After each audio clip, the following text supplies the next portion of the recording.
and welcome back to Off the Beaten Quest. I'm your humble game master, Justin Fussell, and thank you for joining us in our campaign 1, or welcome back, or either way, we're happy to have you here. There's a lot of D&D actual plays out there, but you chose this one, and we're so glad that you did, and you should be too. Last episode, our adventurers had an interesting ride on a ferry through the homebrew River, where they each were able to commune with their respective deities and had many coming-to-terms moments as they emerged back on the material plane outside of the port of Mar amidst a siege. But we are going to backtrack just a little bit to set the scene for you all today. So, the sky amidst the port of Mar, as it seems to be that of a normal day, people going to work, the hustle and bustle of the city, the distances of the calm in the air, amidst a crackling of thunder, not born that of a storm. Over the serene peninsula where the port of Mar nestles in the curved arms of the sea and the forest, the air shifts, dense, charged, and unnatural. The usual coastal winds falter as the sun is swallowed by a shadow. Up above, 3 monolithic silhouettes, soon joined by a 4th, drift into view. They are vessels. Airships. Their shapes cut through the sky like blades. Set the scene. There we go.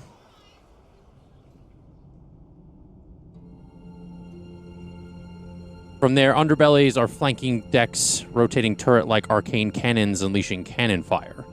Arching like falling stars towards the city below, the first shots slam into the harbor district, splintering stone piers and overturning merchant ships, their sails catching fire before collapsing into the bay. The lighthouse, once a symbol... Oh, I lost my place. Because I'm trying to minimize the menu so I can, do the sound effects, too. Hello. The lighthouse, once a symbol of hope, is rocked by an impact of scorching... Sorry, I keep doing that. It scorches into marble surface and sends the shards of enchanted crystal cascading into the sea. The Elven Quarter, with its peaceful gardens and ancient trees, is suddenly a battlefield. Explosions boom like red flowers across the grove of serenity. Fountains boil, statues crumble, magic wards flicker as the ancient Elven defenses, half forgotten, faltering under the weight of the precision cannon fire. Screams arise, horn sounds. The refugee quarter becomes a chaos of movement. Civilians fleeing, some grabbing only children or loved ones as the second wave of shots falls. Cannon fire cracks into the aid stations and tents. The sky rains glass and flame.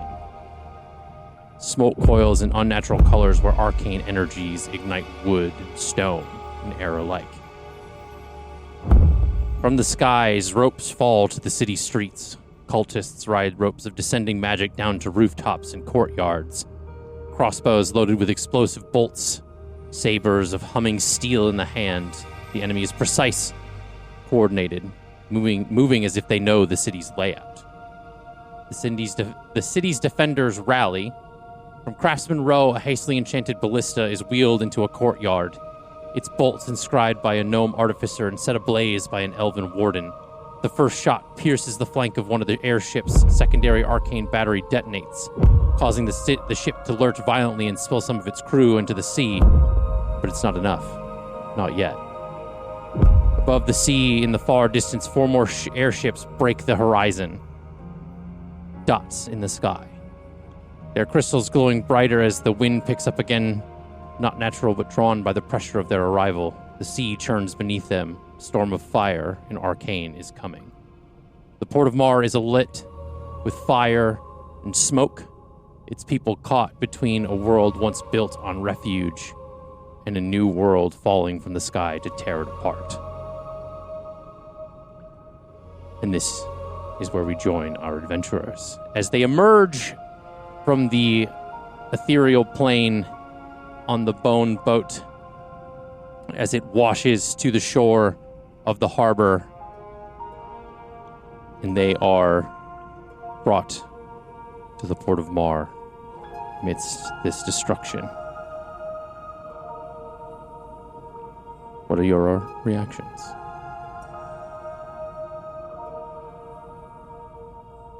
Are there dead bodies around? Yeah. Yeah. There's a sense that the water is damn it. filled with them. No, not to reanimate. Okay, I was like, that's the first. Do you guys want to, like, put on some of these uniforms so that maybe the cultists don't know who we are? Maybe they'll think we're one of them. So they're like in the water. Oh. And they're not dead cultists, they're dead Port of Straight Marians. up bodies? Okay. It's a good attempt, though. How far are we from shore? Like close enough where it'd be shallow enough to just hop out and go? I mean, you guys are on the docks of the harbor, or at least what's left of one. Enough to, like, enter the city. Is there any darkness warning? Any of the bodies does Eira recognize? Any No. of them? You do not recognize any of them. You recognize them to be the citizens of, like, your hometown, but that's about it. I feel like Eliana's first reaction to this is she smells the similar smell of death, reminding her of when her village was attacked, and she begins to freeze up a little bit. But being surrounded by, like, her friends now, instead of being isolated and alone like the first time, like, she was with her family, but her family wasn't really processing it. Like, they weren't capable of fighting things off, whereas her friends are. And her dad's words of, like, you have to be brave, like, you've been brave, like, continue being brave. Like, she steels herself and looks to Eira. It's like, what do we do? Where do we go? Eira's gonna look around because she wants to just jump out of the boat and just go, but it's gonna take a minute to kind of, like, assess the situation. So for context, you're off the boat. You're onto a dock of the harbor, so essentially you guys have gotten off the boat. Sure. And Sable's, like, desummoned it and stuff. That way there's no, like, Concentration worry about issues, that. yeah. Yes, so Eira's first train of thought is that she needs to get to the palace. So she's kind of looking air, ground, sea, what is she seeing? Oh, like, I see. Essentially, like, there are, like, ships that have, like, half sunken into the water, like, whatever left sticking out of the water is on I guess fire. she's looking for, like, to try to, like, strategize. Like a path forward. Yeah. I would think in this moment, you're trying to use, like, every bit of, like, knowledge and as an adventurer in the things that you guys have encountered on. There's just, with everything that's going on around you, for some reason, you're just not able to formulate, like, a stretch forward or like a path. Your tactician abilities they're being hindered by the sight that you're seeing, because you've never seen this before in the Port of Mar, or even in your like, life. Like, you've heard about the destruction of the Empire and all that stuff that your, like, grandmother had gone through, but you'd never seen it firsthand. She's fought before she went to college. She'd been part of... Yeah, but not like a siege like this. This essentially is, like, if to picture it, like, this is, like, there are 4 ships essentially stationed in the air above the ship, raining cannon fire down. There's cultists swarming the streets in the hundreds to thousands, and they are killing people in the streets, taking over businesses, like, taking over buildings. They are, like, essentially, this is an invasion. Mm-hmm. What about you, Verity? Verity is wide-eyed and in shock. Because I believe this is the first, besides at the AAA, this is the first time she's seen aircrafts. Mm-hmm. Okay. And so, not only the shock of that, but also the mass destruction that they're causing. And she immediately is looking to Eira as well, trying to get a read on where her head is at. And this is like a similar kind of shock and awe, essentially, to all of you, except for Jax. There's a level of almost precognition, given that what he's been through and what he's seen before and or may have experienced in a past life. And he kind of steps forward in front of everyone and turns to you and says, snap out of it. Like, if we... And he grabs your shoulders, Eira, and he says, we're going to save this place. Mark my words. And he's like, kind of turns and looks around and he says, all right, we're going to have to split up. Split up. What we're going to do is I'm going up there, and he points to one of the airships, and I'm going to try to disable them somehow. I need somebody to come with me that can pack a punch. I need to cut through the crew and get to the helm. Eira, you need to stay on the ground. Your people need to see that you are on the front lines with them in support. Who's coming with me? Is this crazy? Do we think that the dragon may be of any use to us in fighting off the cultists? Or would that just introduce more problems? Because maybe if you're suggesting split up, maybe... No. Like, There's no way to access that like from... Dawn? Okay. Yeah. Yeah, Dawn's No, dragon? the dragon that you... I don't think you... Verity has not. You doesn't don't know what this dragon. There's only do 3 not people know at this. this table that know this dragon, and it is unfortunately not a part of a defensive measure for this caliber. Okay. I think that would just obliterate everyone. That's true. Yes. Okay. Just a thought. Verity, I know you're good on one-on-ones. I can handle like a crowd. Well, that's what I'm going to need. You're the only one that can fly, so... I suppose. All right. Then the 2 of us are going to go up there, and you 3 do what you can. And he looks at Eira, and he says, I'm going to come back to you, no matter what. And he gives you, like, kind of pulls you and click to give you a kiss. And at that moment, he, like, turns, and I want you all to mark off on your sheet. You, unfortunately, already have it, but mark off heroic inspiration already on have it all too. of your on all your sheets. She, when he does that, she's like, oh, okay, so he's gonna die. Great. Cool. Love that. I got his back, Eira. So he turns into an Aarakocra and either can grab you and take him with you, or you can wild shape. It's up to you. Just in case, I might want to save my wild shape, so I'd have Okay, I'll make that strength check. Yeah.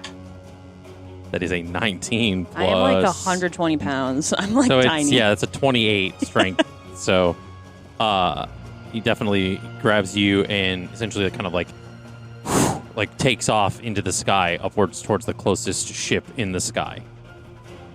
As like more cannon fire is like raining down on the city. He's off. Now, Eira, you and Eira, Verity, and yourself. Sable, you're beside yourself. On my own. You essentially, I would think, would just go forward straight into town. Well, before they start like running off, she's gonna like. She looks at Verity. What's Verity's like? She's looking very concerned at you. But she looks stable. Yes. How does Sable look? Power of positivity. She is a glowing light, just smiling right up at you. And she's going to give you a thumbs up.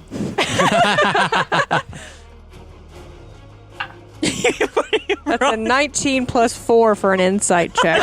Checking to see if it's real. You can roll deception or persuasion. You don't have to say which. You just say the number. I lost it. She, yes, yeah. How are you doing? So what's really? the vibe? Like, well, what's the actual? What's the real vibe? You panicked, or you like? I'm out of my depth. She knows that she has to be a little strong. She's trying her best. She's trying her She's best just a to girl be an trying her adult, best. you know. And she knows that you need some support, and she's going to be behind you and healing you because she feels like that's her only mission. Hey, thank you. I Oh. was thinking the same thing. Is that too far? Oh, my There you bad. go. Yeah. Okay. She's gonna look. Eira's gonna look up. this massive, like damn near kind of like a mountainside. And she's going to point to the palace on top of the hill. Mm-hmm. That's where we got to go. Okay. And Sable, from your pouch of tarot cards, the strength card upright comes out. Aw. And then the Wheel of Fortune also. Oh, thanks so much. I love that. You know, I drew that card today. Side note. Anyway. Change cycles inevitable fate. I would also like to note that Stella is invisible on my shoulder. Nice. Okay. She's with you. That's fair. Yeah, she can turn invisible at will, so she can hide. Jax just like hoists you up and just like takes you into the sky. Okay. And then So- we just like, Just go forward. I think Eira's got both of her daggers out, just like in her hands, ready to go, and just goes. Okay. So as you just kind of make it out of this like harbor or what's left of it, you make it into, you see that there are citizens fleeing from burning and crumbling buildings all over. There are cultists kind of like chasing them. There are different things like they're kind of like all around here. So I would think that you would just start kind of going to town, like combat wise. I think for Eira at least, she's trying to get up the hill. So Yeah. she's dodging every chance she can. Yeah, you're going to have to cut through people. Mm-hmm. So I'm going to tell you right now, just to preface this entire thing, it is not going to be that easy. Got to have content, right? So the way this is going to work, and for the folks at home so they can understand what we're doing, we're rolling no initiatives. Essentially, action economies are just going to be a little different. It's going to be a 1 to 9, kind of results in some few hits, maybe a contested hit back. Where they'll take maybe a moniker of damage, and then they're going to have to hit again in order to kind of take out the cultist. A 10 to 19 is going to be a series of hits that takes the enemy down, and which I will like narrate. And the nat 20 is a natural like 1-hit kill. So essentially, you so go ahead and you guys are going to be the ones that roll this d20, by the way.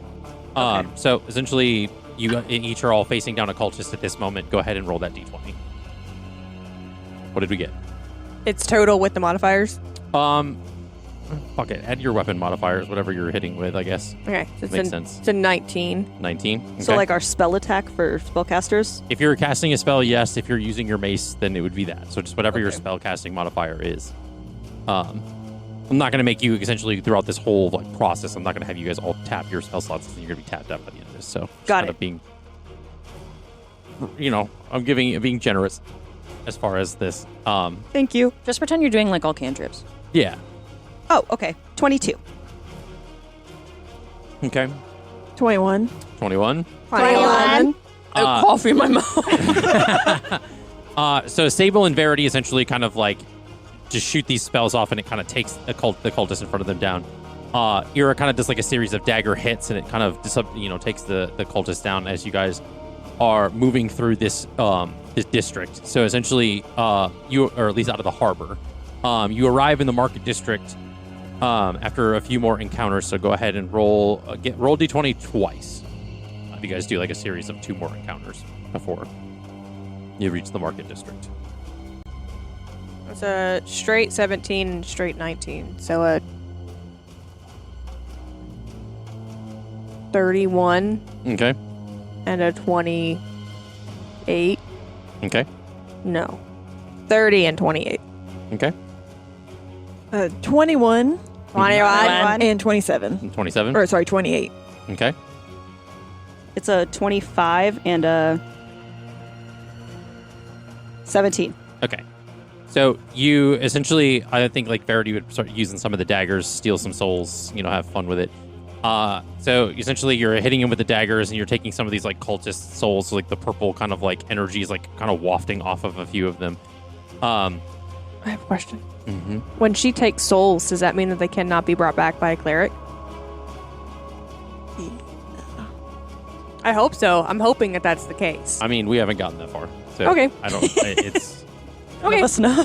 you can take the pause to investigate if you so choose. It's not worth but, it right now.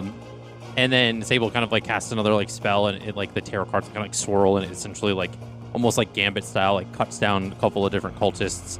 And Eira is like take just daggers, relentless fury of slicing and cutting through a few different people. As you arrive in the market district, where you see Poppy and Vern defending a few businesses, and Dak is helping some people evacuate while keeping them safe from attacks. Poppy is a halfling cleric, and Vern is her pet companion, Badger. Doesn't exist in this realm, but picture him as an American badger, a little extra mean. And then Dak is a weirdly tall Harangon with pale fur. Yeah. Because essentially this is like, these are friends from Eira's past that you two are seeing for the first time. So, in the air, Jax and Eliana are kind of like dodging spellfires that are kind of being shot off the ship as they get close, and they land on the decks of the ship. And now, as they kind of like onto the deck and kind of like land, everybody on the like all the crew that are on this ship that essentially made up of cultists kind of just like pause for a second and like stare at us. And so we and I'll say, if you want to do AoE spells, I'm not gonna make you tick the spell slot, at least not for right now. But so that's something you can do if you so choose. But essentially, they all kind of start to like swarm, very much like two pirates landing on the ship, in like the Pirates of the Caribbean, where they're like kind of all just like charging with swords and spells. So we're just gonna go ahead and roll for some attacks. She's using her thunderclap, which is an area effect. Okay. That is a dirty 20. Nice. All right, and then so he is going to take 2 points of damage because he rolled a 5 and a 9. Oh, Jax. So essentially, he kind of, he might still be in his Aerococker form. He hasn't changed back yet, which is why I think he like missed a few shots. So he's like not used to the wings when he's like kind of throwing blows. But he essentially kind of hits a few cultists. Oh, and I only have my woe. I don't have my wheel. I can't help him. Oh, that's okay. Thunderclap, how much does that like push people? How many people, and what's the area of effect? So it doesn't push people away, but they take that's thunder damage, basically. Yeah, thinking of Thunder Wave, I think. And then Stella also is going to cast Chitters, and she casts Fear in a 30-foot cone to try and get them to scatter and get out of the way so we can get to the run off the boat. I was say this is about to get dark. A little bit like the movie The Happening, where people are just starting to just like run to the sides of the boat and just jumping off, because they have to get away as far as they can. And essentially, if they're close, they're just gonna go. To be fair, it's a safe distance, but like if we want to, I mean, they don't know. They're like bye. Or it could be something where they like jump off and grab the ropes that are still hanging down into the streets, and they kind of slide down. But I feel like some people would not have that opportunity. I gotta get away from this box. Well, it's like, because she can change her size, right? We established that, I think. Okay, yeah. we've still never We established said that that's she can true, kind of change but her size a little bit, so Cool. she essentially kind of like grows in size, and then they cast this spell, and then they're like, oh shit, a giant fox. So they essentially like some of them start rolling off. So go ahead and roll for another one. That was only a 13. All right, a 13. So are you just hitting, or are you casting another spell? What are you going to do? Casting the spell. Okay. Which cantrip would that be? Thunderclap again. Thunderclap? Okay. So you essentially kind of like blow out that like thunder, like kind of clap your hands. It spreads that sound wave out. And it hits a few people, and they instead of kind of being subdued or kind of pushed, knocked out and things, Jack is kind of like shapeshifted back into his form as he rolled like a 15. Is kind of just starting to just kind of like hit and take different people out as you guys are like almost like got to like the front of the airship boat and are kind of working your way down. And now, as you're getting closer to where the helm is, Jax like jumps up and kind of gets up these like steps and onto this like the platform where the helm is. And there's a little bit like this like cultist leader, so he essentially looks different than a lot of the other cultists. So they trade blows for a bit. 7, Natural 20. Okay. So they trade blows for a bit, and then all of a sudden Jax just like uppercuts him straight into like the nose, like that like old like a martial arts move where it just like drops them. And his like body just like on the ground. And as he you hear more rains of cannon fire down, he yells, he goes, Eliana, get back into the air or hold on tight. And he grabs the helm and he essentially like whips it to the right, essentially kind of like rotating with the way it's facing. And he essentially points it at the other airship in the sky. And he kind of like hits the throttle and it starts like kind of moving forward in the air as it's on a collision course for the other airship. Cool. Stella's gonna shrink again, hop on top of my shoulders, and cast Fly on me. Okay, there you go. See, I kept the fox out for a reason. She's actually like kind of useful when I read her sheet. All you would hear Free from all you would be. So Eliana kind of like lifts up off the deck of the ship, and you see as it kind of like goes through, it's going forward. Jack's kind of like, I'm gonna make a strength check. It's gonna be 18, I think. Yeah, 9 plus 9 is an 18. He snaps off a piece of the railing that's kind of like nearby, and he jams it into the helm so that it can't be moved. And he essentially kind of turns back into the Aarakocra and like takes off of the dock of the ship. And you hear, everybody kind of hears this telepathically in their head. Now I'm going to roll to prove success on that. 17. I'll do an Arcana. 23 just for like the distance. And he kind of says to you guys, he's like talking to specifically like Eira and all of you on the ground, and he says, make sure he kind of like looks down, and he asks Eliana first. He goes, can you tell me where the ships are going to land if it crashes? Like, can you look down and see where the second ship is above, essentially, is what he's asking. Yeah. So go ahead and roll for perception. Yes. I was like, how do I do that? Perception. 24. 24. You see that the second ship in the air is above what looks like the border of the market district in the harbor. So then Jack says, all right, Eira, they're coming down at the border of the harbor in the market district. Make sure that's evacuated. And you guys don't at all know what's happening. And Jack's like shapeshifts and kind of, so the two of you are flying towards, or at least away from this, like, you hear like a bunch of crackling wood and all of them just like, boom, like explosion in the air. And so the three of you on the ground, you hear this message from Jax. And yeah, what do you do? How do you react? Are we still near Poppy and Dak? Mm-hmm. She's gonna test a theory. She's gonna fucking hope that even though she's been gone a long time, she still has her communication style with her friends and they still get it.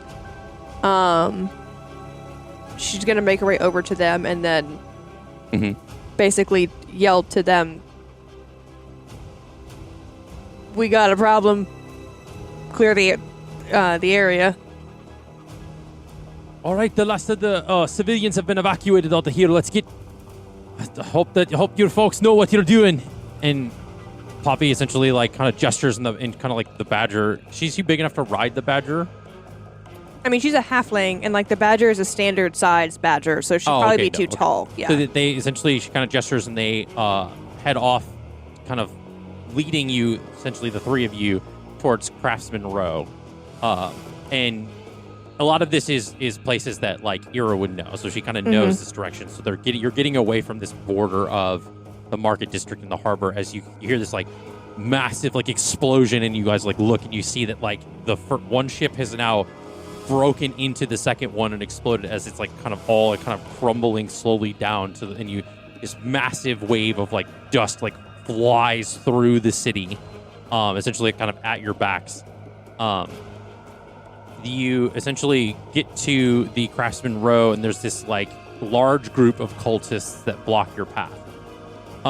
You hear in the distance, or at least in this district, there is a lot of like flashes of different magic and a lot of different like sounds of like mechanical like firings of things, like kind of heading off in this district. You can go How ahead. many of them are there? I would like to fire a wall of thorns, is why. Go ahead and make a history check for me first. Total of 10. 10. It doesn't take much, but you recognize this magic and things that you're hearing to kind of given in the context of what you know resides in this area, that the magic sounds familiar to that of Akira, or at least in the distance. And Jack says in your head, he goes, me and Eliana are safe. We're heading for the other ships. And so there is probably a group of this is at least 40 to 50 cultists. Essentially, there's kind of they're all flooded as they've seen this explosion now back behind where you're from the direction that you guys are coming from. Yeah.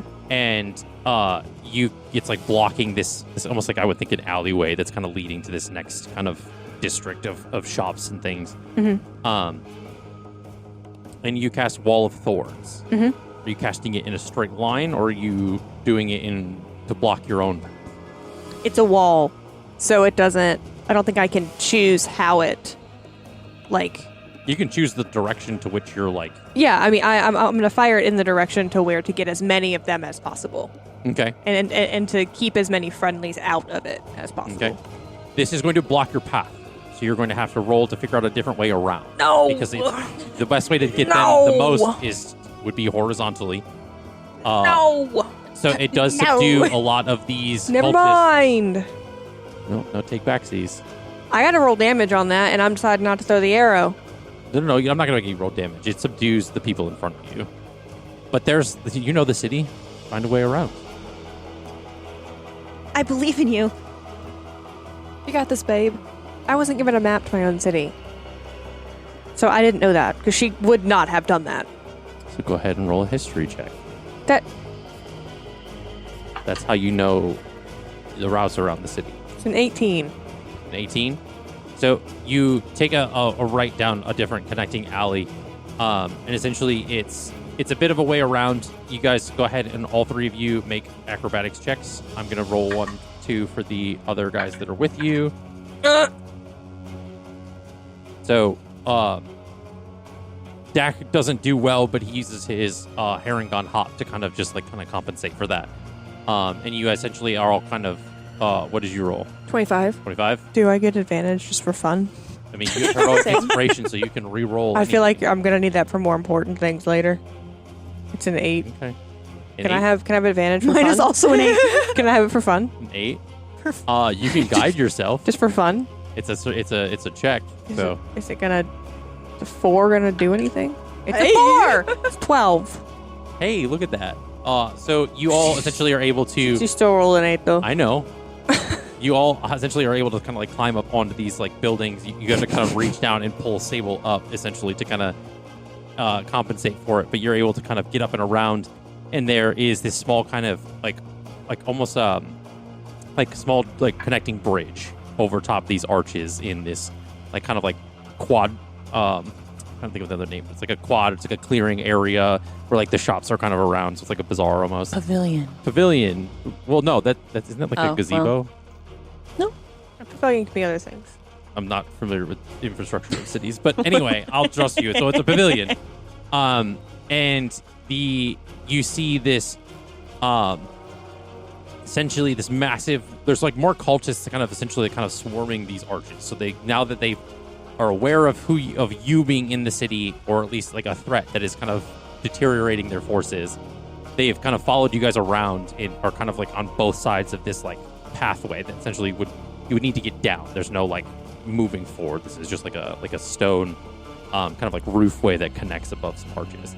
And you see this massive wave of just purple energy that just knocks all of these, and you see them all just essentially levitate heavily into the air as a gravity magic spell.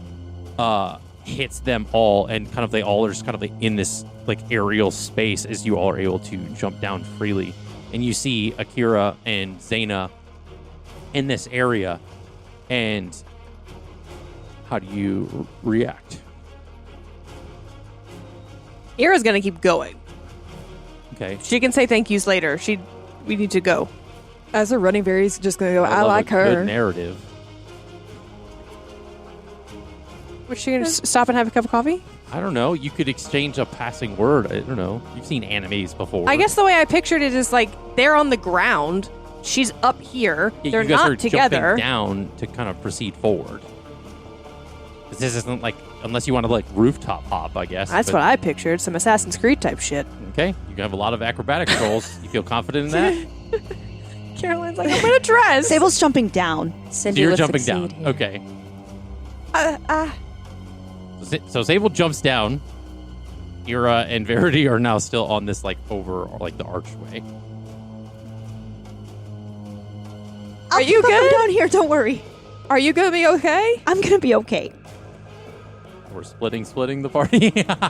Verity's jump gonna down. Verity's gonna protect Jack Eira. we just keep splitting until we're all separated. Right. What did you say? She's just gonna jump down. Okay. Okay. So Verity and Eira jump down,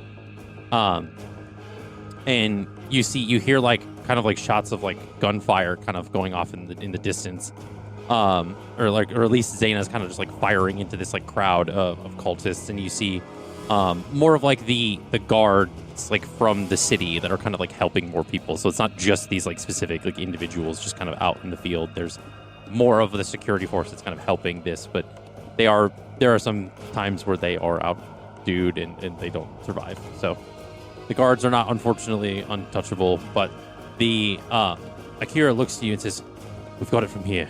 Just there's a large group of cultists heading for the palace. Just get there as fast as you can. We got this." Do you know what they're here for? No. They just all stormed the city and we've been dealing with a lot of fallout. She's gonna nod and then go. Okay. Thank you. Bye. Back in the air, the Jax and Eliana kind of land on the third of the 4 ships in the air. And he looks to you and says, "Rinse and repeat." Yes. And It's just about to say the same thing. all right, so go ahead and roll. Thunderclap. Nat 20. Okay. So you do what's the radius on it? It's Like only 30 5 feet. So 5 foot. Okay. So you essentially do this, and like the 2 or 3 people that are around you kind of like fly off the sides of the boat. Jax kind of like rushes in as like a small path is cleared, and he essentially is kind of doing some hits. He's taking a little bit more damage, and that is 9 more points of damage. Flossidus guide them to where they deserve. As they like fly off the side. That's great. And so as he keeps taking more damage, you see that he's not landing as many hits as usual. So he essentially takes another. Their souls arrive, of and instead of damage. placing the star, she just crushes it, Them. throws him down. What do you do to assist Jax in this moment? I'm gonna have. Let me make sure she has. I think she has. Yeah, she has 2 charges. Stella's gonna cast Fear again to try and like Okay. move the people out of the way.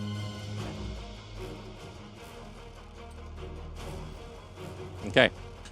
So essentially, you cast this in this radius, and there's not a lot of the ability to grab the ropes, I will say, in this situation. So with where this ship is placed, there's just a lot of like tall buildings, and if they miss, there's a lot of like sharp edges and pointy roof corners and things. So there's a lot of splat sounds if we're being kind of cartoonish. So you cast this, and you guys are able to move forward. Good girl. Good girl. All right, go ahead and roll again to get through some of these people. 25. Okay. No, a hero fell. He's bad. All right, that's 6 more points of damage on to Jax. So essentially, he keeps like getting like stabbed and like hit from different like weapons. So he essentially is like slowing down. Need some healing, bud? I should be okay. Okay, just let me know. And he is able to work his way up through this like. There's like a bunch of. They've kind of seeing the explosion. They've kind of gathered towards the back of the boat. So there's like kind of a large group of them. So we got a 19. 16 and a 15. So essentially is like kind of like throwing people off the side, like hitting people in a few different like fists of fury, essentially, because he's like throwing down different attacks, kind of using all that monk fighting styles. And he gets up to the kind of platform again where the helm of the ship. And this time there is like a massive kind of like brooding, like one of the cult leaders that's there. So he is going to essentially go 13, 15. That's a nat 1.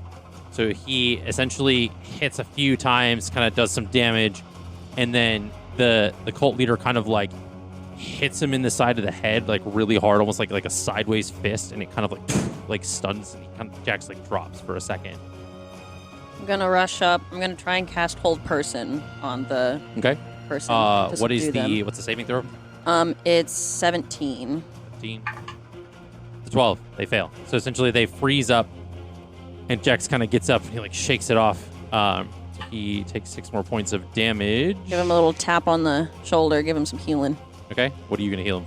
Let's see. Let's do this. I'm just gonna cast it and roll it on here because it's easier. Give him 16 points of healing. Nice. Okay.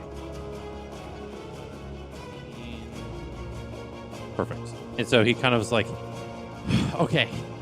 And he essentially grabs the helm again and he like whips it around. And this time, the orientation of the ship, you see it as it kind of spins around, it's tilting hard. So it tips a lot, and you see just cultists like flying that are left on the boat, just like off the side. Give me an acrobatics check as compensate and or take flight once more. Acrobatics? Yeah. 18. 18? I've not rolled below. Yeah, don't jinx it. Don't jinx it. We're doing good. Okay. So you essentially, it tips and you jump forward off of this, like, boat. And take flight again as, he says, all right. He goes, and he's like, hey, he's like having to, like, hold it because of the way that this is turning. And he says in, like, the telepathy, so you're only able to hear it because of how close you are. The rest of you don't hear this in this moment. He goes, I'll meet up with you and the others. Go find them. I got this. And he's like, okay. You essentially fly off to kind of survey and see where the group is. And he sees that he kind of like looks as this thing is like tilted so he can kind of see down below.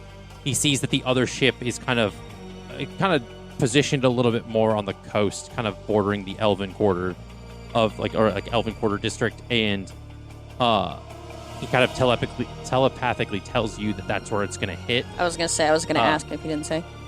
And so back on the ground,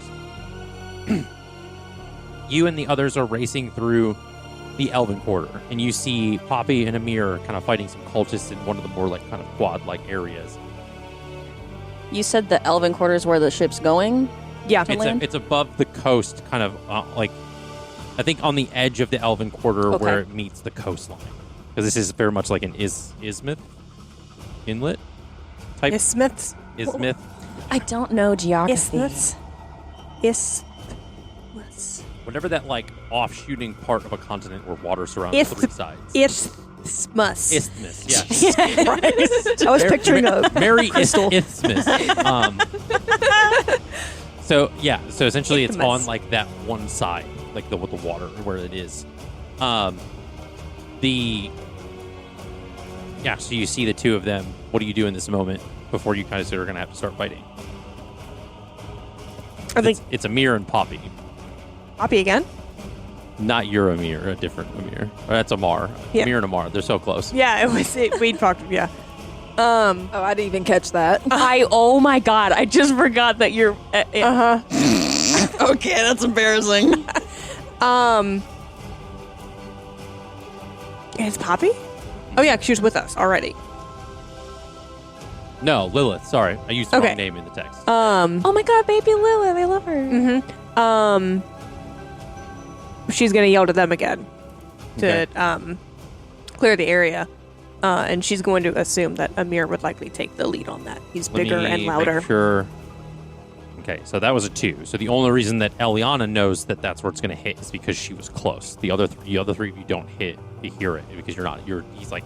Oh, so I can't say anything. So you don't know that that's Yeah, where that's it's going why to go yet. I had asked if it's by the Elven quarters, because if Eliana can spot them, she would like re-emphasize trying. Go ahead and roll for perception to see if you can Okay. see where the other group is. Because essentially that's kind of where you're heading anyway. Yeah, because if she were to see them, she would warn them to get out of the way if she saw they weren't moving. That's a 25 perception. I Okay. also want to see, because there was a crash, right? Yeah. Did we hear the crash? I feel like we would look up if there was a So crash. the second, so the third and fourth boats have not collided yet. Oh, okay. So this is, I'm kind of trying to pivot Got back it. and forth, kind of simultaneous Got it. timeline stuff. So you essentially 25, you see where they are. Essentially the way where you kind of go off this boat and fly into the air, you kind of see them. So you're kind of heading now in that direction. Next ships are impending on the coastal Elven quarters. Are you trying to say this telepathically? Yeah. Okay, roll for Arcana to see if it gets there. I'm assuming I'm a little bit closer than Jax was, You're but a little bit closer, yeah. You're still kind of coming from hundreds of feet in the air where the other ships are. 19. Okay, so the three of you do hear that. So you guys are able to hear that as more explosions, and then there's an explosion close by you as more cannon fire from the fourth ship is kind of raining down in this area. I've rolled 3 16s. Shh. Go ahead and can you give me an acrobatics check because one of the explosions was near you, so you need to kind of So- rolled out all of the of us? way. Yep, 9. 9, 10. 10, 12. 12, 10. 10. Oh my no. Go ahead. And You jinxed it. So I am going to roll. You each take 5 points of force damage. Okay, That's too fair. bad. I'm Not using too a bad for D6 you. damage scenario right now, just because I'm not trying to get crazy with it. Again, One time he doesn't want to Again. keep PK. narrative. You're like, I'm down. You're like, oh, but I had more narrative to go. You're not supposed to be done yet. Not yet. Not yet. Not supposed to happen yet. So you yell this to them, and Amir says, most of the coast has been evacuated and they've been brought to the shelter. The more inward areas like this are still being led away from the destruction. We're going to need your help with this to break through. So you guys are going to have to do some rolls to fight some more cultists. So go ahead and start rolling some d20s. We'll do the first round. 22. No, 11. 11, 21. 21, 22. 22. So Verity, you kind of make some slashes. You're gonna have to do another one to take down the one that's in front of you. So go ahead and roll another one. Okay, that's better. 24. 24. Go ahead and take 1 point of damage. Okay. And you essentially are able to you slash the guy, kind of gets you on the shoulder, and you're able to kind of jab it in the center, and it's like this sucks the soul, and the other two are kind of essentially just in this fugue state of anger, just kind of heading forward. You're, at least Eira is. Sable's a little bit more of, I would think, in this sense of almost this is justice. This is what I have to do. I'm following fate's design, and Absolutely. I'm taking their lives on because I have to or because I'm supposed to. And also I would think just in a little bit, you'd be a little bit giddy in the sense of what can I animate later? I think in this too, probably in this moment specifically, Ira's gonna think back, just to have a moment glimpse back into the conversation that she'd had with Nylea on the boat, Mhm. and then all of her dagger attacks moving forward, she's gonna add True strike. Okay, nice. Very nice. I like how all your D4s look like they're huddled for a team meeting. Like on your computer. Yeah, guidance, because, Guidance counseling. That's what this meeting's about, guys. That's okay. T-shirt, guidance counseling, and it's just D4s in a circle. That's so good. Oh my god. Copyrighted. Can't steal that. So if love we haven't made that. it yet, it's ours. Tough nuggies. All right, go ahead It's a and name for you to make. yeah, that is. What, tough nuggies? No, guidance counseling. Take a picture of like 40 20s on a book page and then make a meme out of it. Okay, go ahead and roll another d20. Another series of attacks. 15. 15, 23. 23. 27. Sable's getting 27. excited. Yeah, so there's a lot more of just like spell slinging, knives being thrown. There's a lot of like Eira's like throwing daggers and like pulling them back and then like kind of stabbing like And every single one has a beat of light with it. Yeah, so it's kind of almost like the radiant damage that's kind of like coming off of the blades, almost like Mhm. burning the flesh as it does, so it like cauterizes the wound kind of as it is made. Question, something we haven't established, because she is a champion of Mylea, is her radiant damage, does it have a color? So is it like green? No, but fun fact is that when you because essentially it's like burning the skin. Yeah. It little bits of like clover and moss kind of Whoa. like grow out of the like slashes because it's like essentially healing it, but it's cultivating it at the same time. So it's She like this is going to be weird- using this more often. Because that's cool. So And so the area you're in is starting to kind of like there's more cultists kind of like running into this area. They're kind of this is now very much so like think of like in a zombie movie or almost something where like the cultists are running up this hill because you guys are up at a vantage point.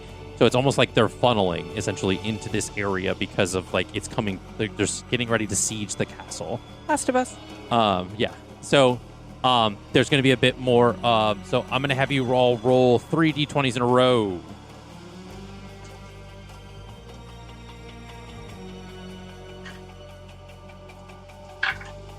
What? I hear a clock. Okay, I hear a clock. Oh, and it's I just don't the like music.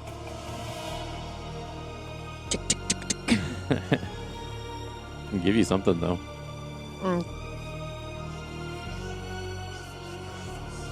Gee, thanks, DM. What a gracious gift. So Give the whispers. I had 24 and 230s. 24 and 230s. 22, 20, and 16. Nice. A 25, a 21, and a 10. 21. So essentially, all of you are just like cutting people down left and right. Amir and Lilith are essentially doing the same thing. They essentially, you guys are like a 5-person like thing, kind of just like cutting things down, just like trying to get people to not like. Bodies are like flying past you with the force of the way that they're like kind of running at you. I think, sorry, Eira's friends. I think that, I don't know if either one of you had noticed, I think Verity would notice before Sable, is that in that, there's like almost what feels like a dance between Eira and Amir in combat. Because they fought so much together that it's like they don't need to talk on the battlefield. Would my passive perception of 20 get that read? Like, My you have a- insight yeah, would. so you have a passive insight that. Yeah. So you would see the fighting style. You would pick up on a previous romantic The tension. romance. Because Former. ex-boyfriends, y'all. The fact that both of your guys' love interests from the past are like so close. That's Amir and true. Amar. And it's never planned that way No. because Yeah. Amir existed before Amar, but we didn't talk about Amar. Is Amir undead too? No, Okay. no, he's just That would a have guy. been, that would have been He's just- weird. He's an elven. He's an elf. he's a half elf. Yeah, he's a Gotcha. half elf. That Yeah. would have been weird if it were. Yeah, the case. no, he's not. So you see, as like it's been a second, you like realize that like there hasn't been an explosion, and Jack still hasn't like kind of like, radioed in. Checked in, yeah. And then all of a sudden you hear this like massive, just like as the ships colliding up in the sky, kind of like this. It's like huge. It's almost like there's much more like there was like something on the boat that led to a much larger explosion. There's like plumes of smoke and kind of arcane, like colored fire and energy kind of coming from this spot. As you can see, that kind of like almost like slowly as like different ashen parts of wood and things are kind of cascading down towards the coastline. And for a moment, like it kind of catches it, like even you and the cultists kind of off guard with like the sound shockwave that kind of radiates from the sky, and the like everybody looks and you see out of like this plume of smoke and there's like almost a little bit of wondering like what just happened, and then you see from like this little dot like like shoot out of this like smoke,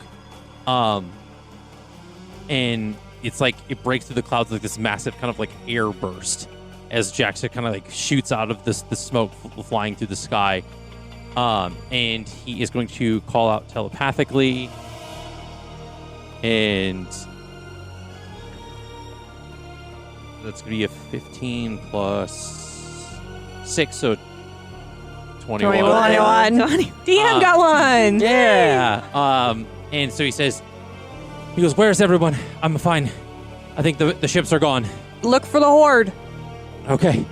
And he like soars, kind of like circles as he's kind of like trying to like look for where everybody is, and he sees from the sky this like level of just like almost like army of people. But the funny thing is that like the horde is kind of running forward, but you see at the back of the horde that all the other people that you had left in the rest of the city is like, so it's almost like you guys are attacking them from both sides. Nice. So it's like boxing them in a sense. So the cultists are not variable trained and idiots. They're unorganized. They allowed them to get boxed. They allowed themselves to get boxed in. Or at least this group of them. And so he essentially, Jax like lands beside you guys and is now going to join the fight. Let's roll another set of D20. Just one? Oh yeah, you haven't been rolling either. Yeah, I was like, am I there? Yeah, you've been there. Okay. Just one? I need you to roll 5 in a row. Is it just one this time? I'm not kidding. How many do I need to roll? It's just one? Just one for this Okay, time. thank you. I need to fix Eliana's roll. I didn't know if I was there the whole time. You've been there. You landed. 15. 27. 12. 12. Fable's getting tired. So much death, so much destruction. It's a lot of running. 20. You wanted death, but so 20, 24 24, is the first one. 24. Yeah, 24, 17, 19, 21, 21. We've all had one. and 20, dirty 20. Okay, so you wouldn't have taken any damage amidst all of that. Now go ahead and roll 1 for the rest of this round. As like Verity and Eira are like cutting more people down, Sable essentially is like kind of hitting some people. They're getting almost like you're casting a spell, but one gets past you and kind of hits you like on the side before you can kind of like blast them away.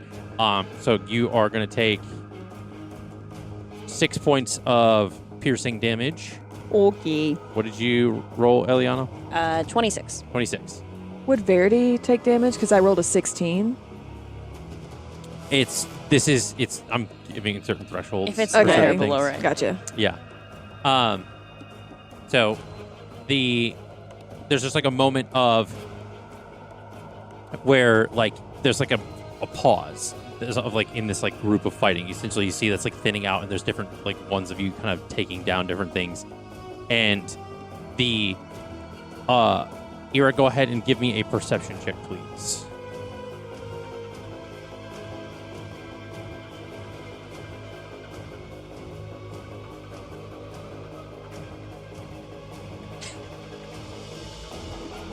Guided, I don't know. 15. That was with guiding. Oh. My passive is 18, though. From a distance, from where you are, you see at the palace that there is like, it's like now in view. There's like since it's where you guys are, there is a bit of smoke emerging from one of the windows, and the walls surrounding it are definitely kind of broken and breached. Jack's making his way over to you. He looks at you and says, "Go save your parents.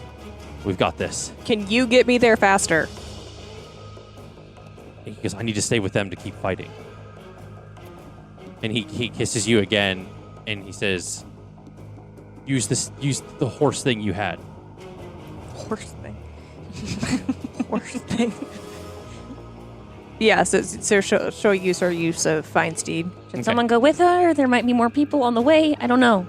And I think she's gone. So as she kind of like cuts through, I need you to make a series of 3 d20 rolls because you're going to be kind of like That's what I have left. cutting down people as you're trying to like cut through the path because now they're starting to come from around behind you all. So even there was a Me? horde.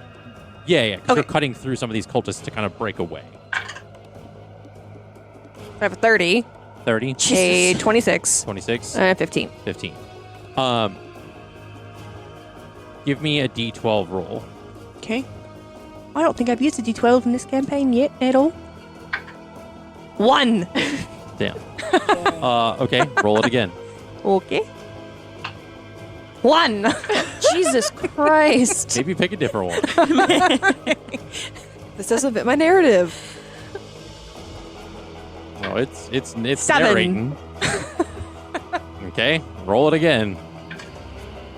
Oh, I see what's happening. 2.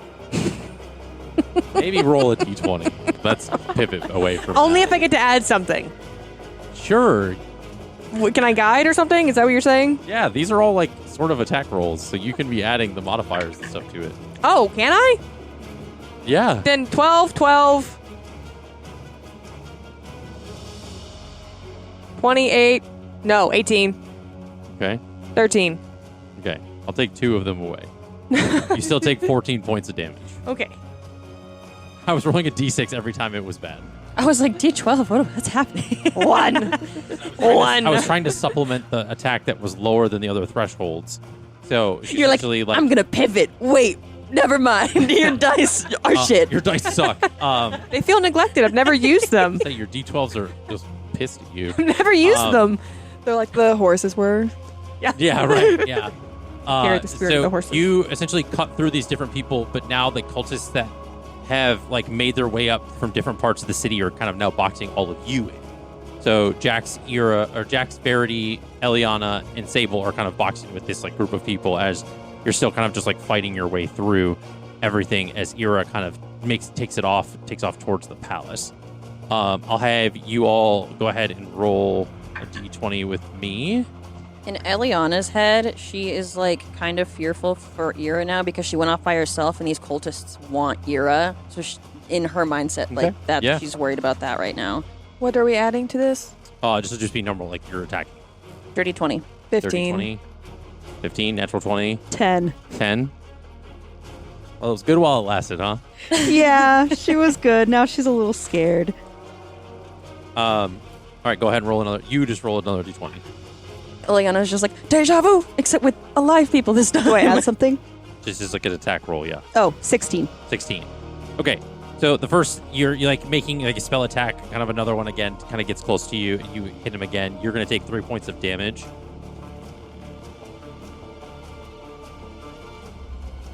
And Eira, now, what are you doing? Isn't it fun to have like a bunch of dice rolled out? That was me during the God fight. I was like, I don't have any d20s left. I've used them all. Nice. So you head off towards the palace as you kind of are starting to encroach through this like Is there, well, there is, but from the direction she's coming in, is there a, like, entrance that only, like, the family would know? Give me a history check. See if you remember in this high stressful moment. She would, but, you know. Well, the dice will decide. I had a fucked up thought. 17 plus 8. Okay. It's like the secret tunnel I used to hide from my brother. No. Oh my gosh! Rough. I was thinking the secret tunnel she used to go back to her room when she didn't want her parents to know she'd been out partying. Yeah, like but, snuck you out. know, Yeah, the yeah. other one is an option that we have. Brother's Um, fucked up. Sorry, me. So the 20, you know that where the secret entrance is, so you kind of take your horse off to that side of like the kind of like around the wall a little bit, and kind of over by like this tree where a like long grass kind of covers a hatch, and you see that it's been broken through, and that the normal like access point to get in has been caved in. In her head, she's like, oh, great, family reunion. So you essentially kind of head back to kind of the only other way to get up, and you kind of go forward. Give me a perception check, please. Uh-oh. Just because I don't trust any of you.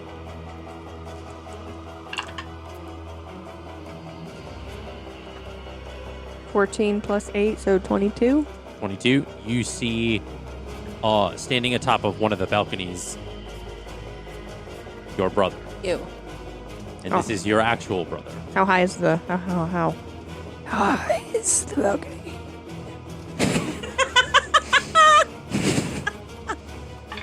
Is it higher?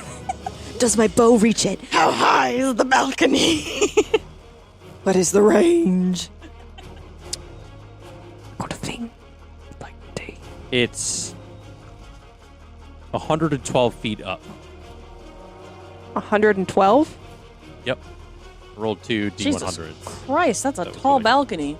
I would like to use a Fixus and her winter arrow of Ice Storm. Okay. Fire up. Add Okay. him. Go ahead and roll for the attack.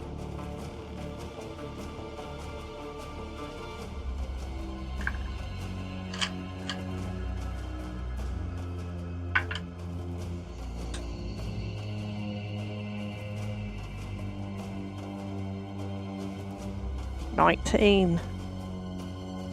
We're on the cusp there. Could or could not. So I rolled to contest it. Okay. It does not make it through. That. The This was a 6, so I'm not the surprised. ice storm, like you kind of like fire the arrow and it almost hits. Like there are still some of the arcane defenses around the palace, which is why like it doesn't look like it's been hit from cannon fire. It's almost like it's been sieged by people closer, like almost like in a vandalism type sense, where like people are breaking down doors and windows and things, but from the inside. So like none of the cannon fire from the ships actually made it to the palace itself.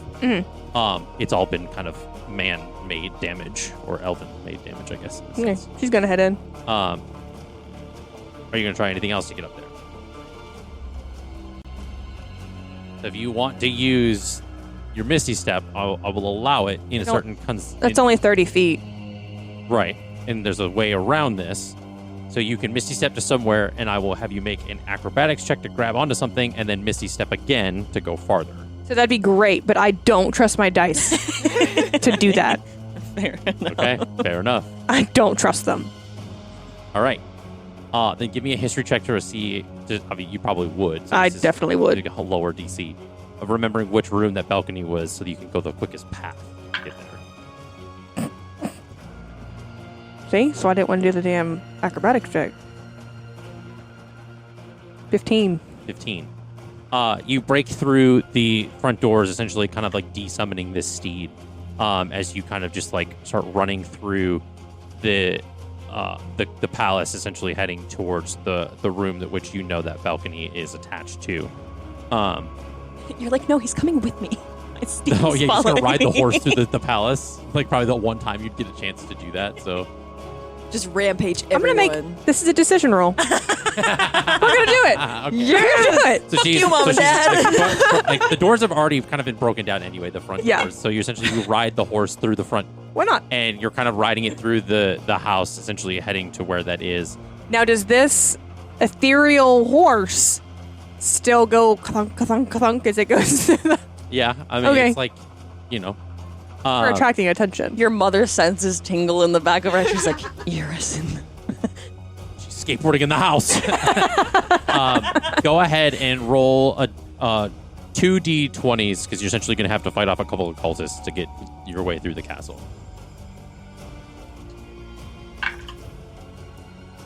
2 25s. 2 25s. So you make your way through, and you come to this room, essentially, and you kind of this door is not broken in; it's closed. Is it locked? Do you try the lock or the doorknob? Mm-hmm. Okay. At this point, I think the steed would go. Yeah, Uh, No, I'm going to have it use its teeth to open the like, door. It like hoofs the door. Like, so you open the door, and it is not locked. Okay. And it swings open, and you see kind of like this these kind of French doors like leading to that balcony. I swear to God, if my bunny is dead. And Wee. there is a like flowing kind of like curtains that are kind of flowing that kind of would be across this. And you see him standing on the balcony, and you hear in your mind, well. In my mind? Back. In my mind? Mm-hmm. So it's almost like he's not calling to you; he's speaking to you in your mind. Can he hear all of us? Ew. No, Okay. this is just a direct connection he has with you. It's one of his abilities. That's stupid. You said French doors, and I was like, wee wee. I heard that, and I tried so hard not to laugh. I would think after she'd tried That's right. We're children. the ice knife before, she put her bow back and now her daggers are back out. Okay. She's still gonna have her little true strike. Okay. And I think she's gonna be blinded with rage a bit, and she's just gonna go for a dagger attack to his kidneys. Okay. So you run through these French doors, and he says, not so fast. And then the what? Sorry. I'm ruining the moment. You're not there, Eliana. Yeah. Frig off, Eliana. And the Warforged that you had encountered before kind of like grabs you from behind. Go ahead and The one that was absolutely decimated? no, only his like fist was broken. Like he didn't get beat. He left. Remember? Oh, I thought he was crushed in the rubble, but okay. I believe you. So it's going to be a 27. So you have to make a strength check to contest the grapple. Or no, 28. Sorry. It's not possible for me to 27. make that. If you have make a natural 20. Natural Okay. 20. You got one shot, one opportunity Do not miss. to seize everything you ever wanted, Wait. and you just let it slip. I didn't, because that's a 20 and it landed on 2. I tried. So the Warforged So it's a kinda 3. grabs you from behind, and you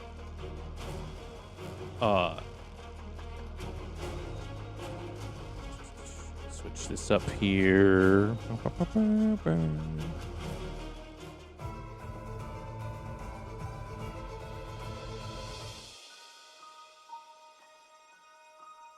And your brother turns, because he's been facing over the balcony.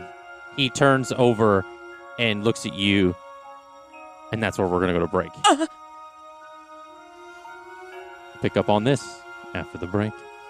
Yay!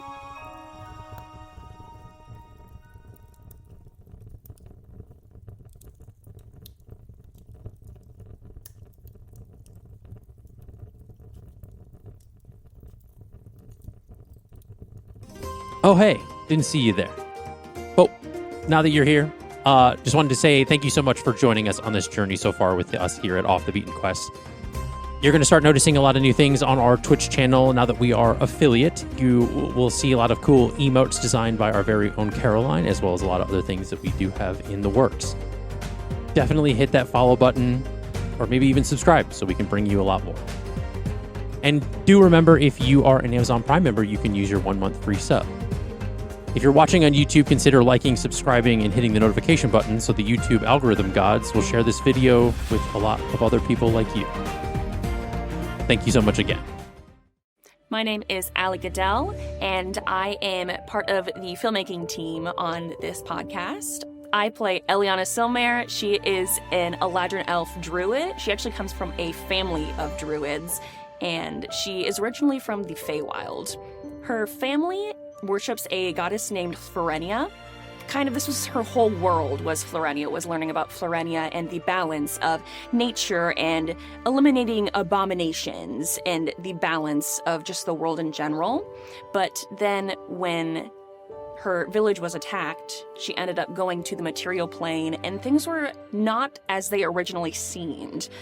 She kind of realized that she was indoctrinated as a child, and so as of right now, her character is still kind of naive, but she's constantly learning about the world around her and trying to figure out what her place is in the world when she finds out her whole religion has basically been a lie. I think one thing specifically to Eliana is that throughout her experience on the material plane, she's been struggling with finding what is right and what's wrong, the truth to things. So her trying to formulate that balance and how she fits in life, I think, is very important to her character. And so seeing the way she interacts with her new goddess, Flossidus, and just the world around her is interesting to me. This cast of characters is definitely something. I feel like there is a lot of chaos, but usually that tends to happen in a lot of D&D campaigns. I feel especially with Dawn and Lukiel's shenanigans, things get a little crazy, and, that can be really entertaining. And I also feel like there are some great emotional moments between characters as well. I think there's a great balance that people are going to love. You can find us at Off the Beaten Quest on all podcast platforms, as well as Twitch and YouTube, and you can also find us on our social medias. Hi, I'm Allie Fussell. I am doing all of the marketing, project management, keeping everyone on track to get Off the Beaten Quest out into the world. I play level 8 paladin fighter Eira. She is an unconventional paladin. When I built her, she's my first campaign character. When I built her like my favorite gaming characters. So she can kind of do a little bit of everything. She specializes with a long bow and 2 daggers, so she's pretty lethal at distance and up close. She also has a good bit of emotional stuff, which I think the audience can pick out pretty easily, where she loves her friends and her family deeply, but the way in which she does so is not always the way in which they are open to receiving. So she's having to learn and navigate a lot of that. She also has a companion that is a homebrew race called a hop owl. That's half rabbit, half owl. His name is Eira. And is also in a relationship with an NPC that our DM / my husband created named Jax. So you'll get to hear all about that. So in the first few episodes, there are a lot of moments that are very interesting for Eira. One of them is a very special moment with Alyer where he has to make a choice on what his next steps will be. In addition to that, there's some pretty gnarly emotional turmoil that Eira navigates with one of her party members that I think will be interesting for everyone to hear and to listen to get some insight into her backstory. I think the audience is going to find someone in this cast that they relate to, whether it's someone that's just goofy and likes to have a good time, whether it's someone that's serious, that's trying to learn how to loosen up, or whether it's just someone that completely understands who they are and accepts themselves for that. While they might still feel like an outcast, they'll find a bit of themselves somewhere in this campaign and in this cast. You can find us on all major podcast streaming platforms, in addition to YouTube and Twitch, and all social media, which is linked in the caption right down here. Hi, my name is Caroline Daher, and I am the in-house artist for the podcast. In the campaign, I play Sable Vale. She's a level 9 human grave cleric, and she is flirtatious and theatrical, and she really is just trying to live her life to the fullest, like consequences be darned. And something important for the listeners to know before kind of diving into Sable is that she has a different relationship with her deity, where her deity and her kind of communicate through her tarot cards and through like shuffling on their own and kind of shooting out into the universe, like her opinions. When my character is introduced, I would kind of keep an eye out for right before it, where our DM kind of like hints at my entrance, because there are kind of like little secrets in there that he set up for everyone to realize later on when we rewatch the episodes. As far as this cast and characters, myself included, I really love 2000s rom-com movies, and if you picture the movie Mean Girls, where there's a cafeteria and there's a whole bunch of lunch tables, and each table has a different clique, a different group, this table that we're playing in kind of has a picked person from each group, and we just all mesh and blend together, and it's so seamless and so dynamic. You can find us here on all major podcasting platforms, as well as YouTube and Twitch, and check out our socials linked below. Hello, my name is Sarah Matlack. I'm kind of a flex role, and so I kind of jump from task to task, just wherever people need me, I'm there. I play a red tiefling named Verity Belladonna. Verity is a rogue warlock, kind of in the trickster fiend area, which can make things quite interesting. Verity does have a mother and a little sister. Her mother is Ilma and her sister is Nadine. She also has the blue human eyes. One of the cool things about Verity is that she is showing as a tiefling, but her mother is actually human. And so one of the things that I wanted to make sure that we had for her character art and everything was that she had blue human eyes, just so we could have both representations of her father, who was a red tiefling, and her mother, who is human. We are a rowdy bunch, and I feel like with each character there is going to be someone you can connect to in a way. And that's another thing I love about this group, is that you can find a way to connect to them. Whether it's through an emotion scene, whether it's just getting drunk at a tavern, or climbing a tree. You just never know. Dreams can show someone your truest desires as well as your darkest fears. And so I would keep an eye out for those dreams and visions, because you might see them pop up every now and then throughout the series. You can find us on all major podcasting platforms, including our Twitch, YouTube, and other social medias. My name is Justin Fussell. I am the game master for Off the Beaten Quest. Outside of being the game master, I do a lot of writing, world building, filmmaking. Me and my wife, we run Imagistorm Productions together. Yeah, it's been a lot of fun just incorporating a lot of the world building and writing that I do into this, building this campaign overall. It's been really interesting to kind of take the filmmaking background and kind of apply it to being a game master, because essentially a lot of like the players are the actors and you're setting scenes and you kind of just let them freeform in the space versus just any like preconceived dialogue. So it's a lot of fun just to kind of see, you put the situations in their hands and just kind of see what they come up with. I enjoy playing D&D with this group because they're like my found family. It's been, I love everybody that sits at this table. It's been a lot of fun to just be able to kind of build this world with them together. A lot of the way I incorporate this with a lot of the players and the story and stuff has been a lot of collaboration, seeing how their stories intertwine with what I have planned and vice versa. It's going to be a very interesting to see how the people receive everybody. Everybody's got its own different flair, and the way that this team is made up of very colorful characters, I think everybody's going to love them. They're going to find something to laugh with and have fun with, and it's going to be really good. In the campaign, I play a lot of the different NPCs, of course, but the main one that I play is Jax. He's a fighter monk druid, and he came from a tribe of changelings that existed in the Fey realm and kind of had some backstories with different things and different interconnected characters. He's become a love interest and boyfriend of Eira's character. And if you want to know more about Jax's backstory and kind of how it's interconnected with the whole story, you can always check out the prologue.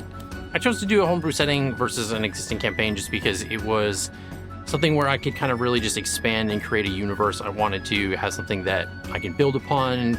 I honestly like to be able to throw twists and stuff at the players. I think that's the biggest thing I think is really fun. There's a lot of ideas of what's going to happen, where things are going to go. Just as much as they can improv in a setting, I can do the same, and it kind of allows for a lot of really good back and forth. Definitely, if you've checked the prologue, there are some things that happen in episode 62 that is a little bit of an Easter egg that even the players haven't figured out yet, which has been really nice. But it's going to come back around eventually, and it's going to be a really big aha moment. But I think that's one of the biggest things to look out for. It'll be a very blink and you'll miss it kind of moment. But other than that, just being really on the lookout for a lot of just the backstory and the things that how this is going to be building up to as we get into the next arc of the campaign. So they can find us on any of the major podcasting platforms, as well as our social medias and Twitch and our YouTube. All right, and we're back. All right, so before we went on break, you were grappled by the Warforged. As your brother stands before you, he is looking out across the balcony at the siege that's like kind of taken place over the Port of Mar. He says, Does he pull me out onto the balcony? Like, you came out onto the balcony and charged him. That's kind of where the grapple happened. He says, look upon the great Port of Mar as it drowns in smoke and light. What you call ruin is only the cracking of an old shell. A necessary pain for something greater to be born. They will call it a siege. They will cry death and despair, but this was a baptism, and I am merely the priest. And he turns to you, and he's holding a leather-bound book. Its pages shimmering faintly with like runes that you recognize to be that of like an old like Marian symbols. This book was never meant to rot on these shelves. It's a map, etched in blood and time, pointing to the Tier of Mar. Small fragment the Emperor used to hide a piece of his power away as a failsafe. And soon, when we reclaim it, the Empire shall rise again. Not as flesh, but as will, as order, as the righteous chain around the throat of a chaotic world. As he steps closer to you, you of all people should understand. Our family was born from the Empire's bones. We are not peasants. We're not wanderers. We're the remnants of something divine. You can feel it, can't you? In your marrow, in your dreams. He raises a hand towards the sky where the plumes of smoke coming from the fires in the city create arcs across the sky. I did not wage war to win land. I needed only your eyes turned somewhere else. While your allies clashed on streets and ships, I reclaimed a truth the world only dared to forget. Let them scream. The people run. Let the scholars mourn the city that I've taken. The eye does not blink. The eye watches the thread, and I weave it. You could have stood beside me. Together we could have reshaped this world in our image, but now you stand in opposition to your own brother. Much like that of our parents. And he throws a bloody dagger at your feet. He snaps his fingers, and the Warforged kind of releases you and kind of stands at attention. And as he kind of releases you, it's almost like you kind of fall, essentially kind of catching yourself. And you see the dagger is an old family heirloom. There's Marian etchings and carvings. And you recollect that as you are running and charging through, you recognize this balcony. This is the balcony outside your father's study. And this is at that moment, this level of the hatred towards your brother, the pain, the anger at the destruction of your home city, and all of the pain that he's caused upon the realm. You feel this burning inside, as if heating from the inside out. This level of pressure kind of filling in your chest. It's like a tightness and pain as this pain and throbbing in your temples and your head as you close your eyes and clenching in pain and open them to be glowing now blue as the veins kind of around your hands and arms begin to almost have this glow of the Marian blue energy. And you stand slowly looking at your brother.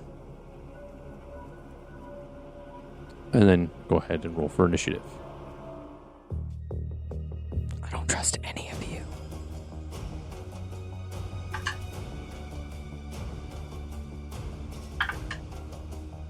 $17.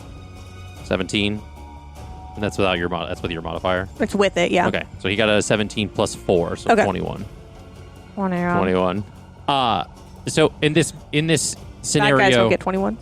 am I coming in clear? I was like, ew. Don't worry about tapping any spell slots. So essentially, you will just keep all of your spell slots. We'll still follow the same like action, bonus action, reaction kind of scenario.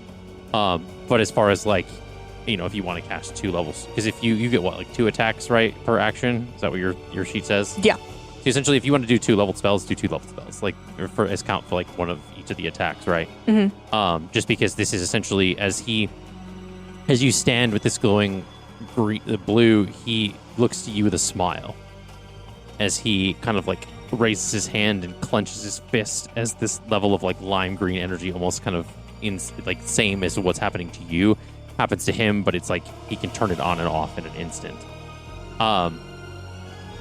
And so with him starting the top of the round, he essentially casts Eldritch Blast and hits you with a 23 to hit, so it's a D10 plus 4. Mm-hmm. So that's 9 points of force damage.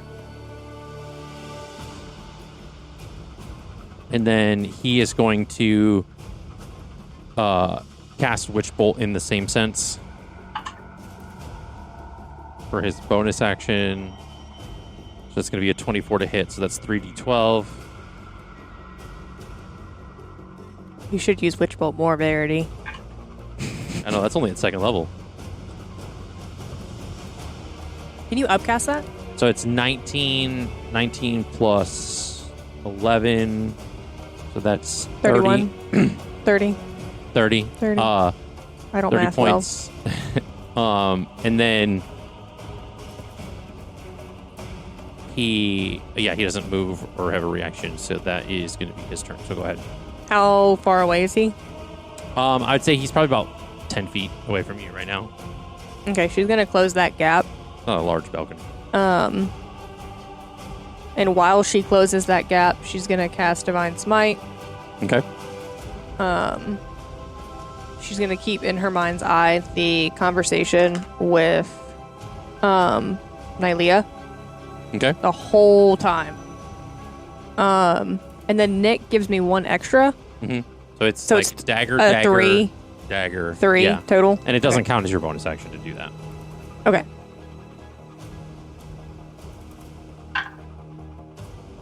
So I got a 15. Okay. I got a 17 and a 22. So that's 39? No. So 1, like. Oh. So this is a roll to hit. Sorry. Yes, yeah, sir, got ahead of myself. 15, yeah, those 15, so the 15, 15 doesn't 17. hit. Okay. 17 and the 24 hits. Okay. So 2 out of the 3. So we're gonna. I was like, we're just at damage. I was like, okay.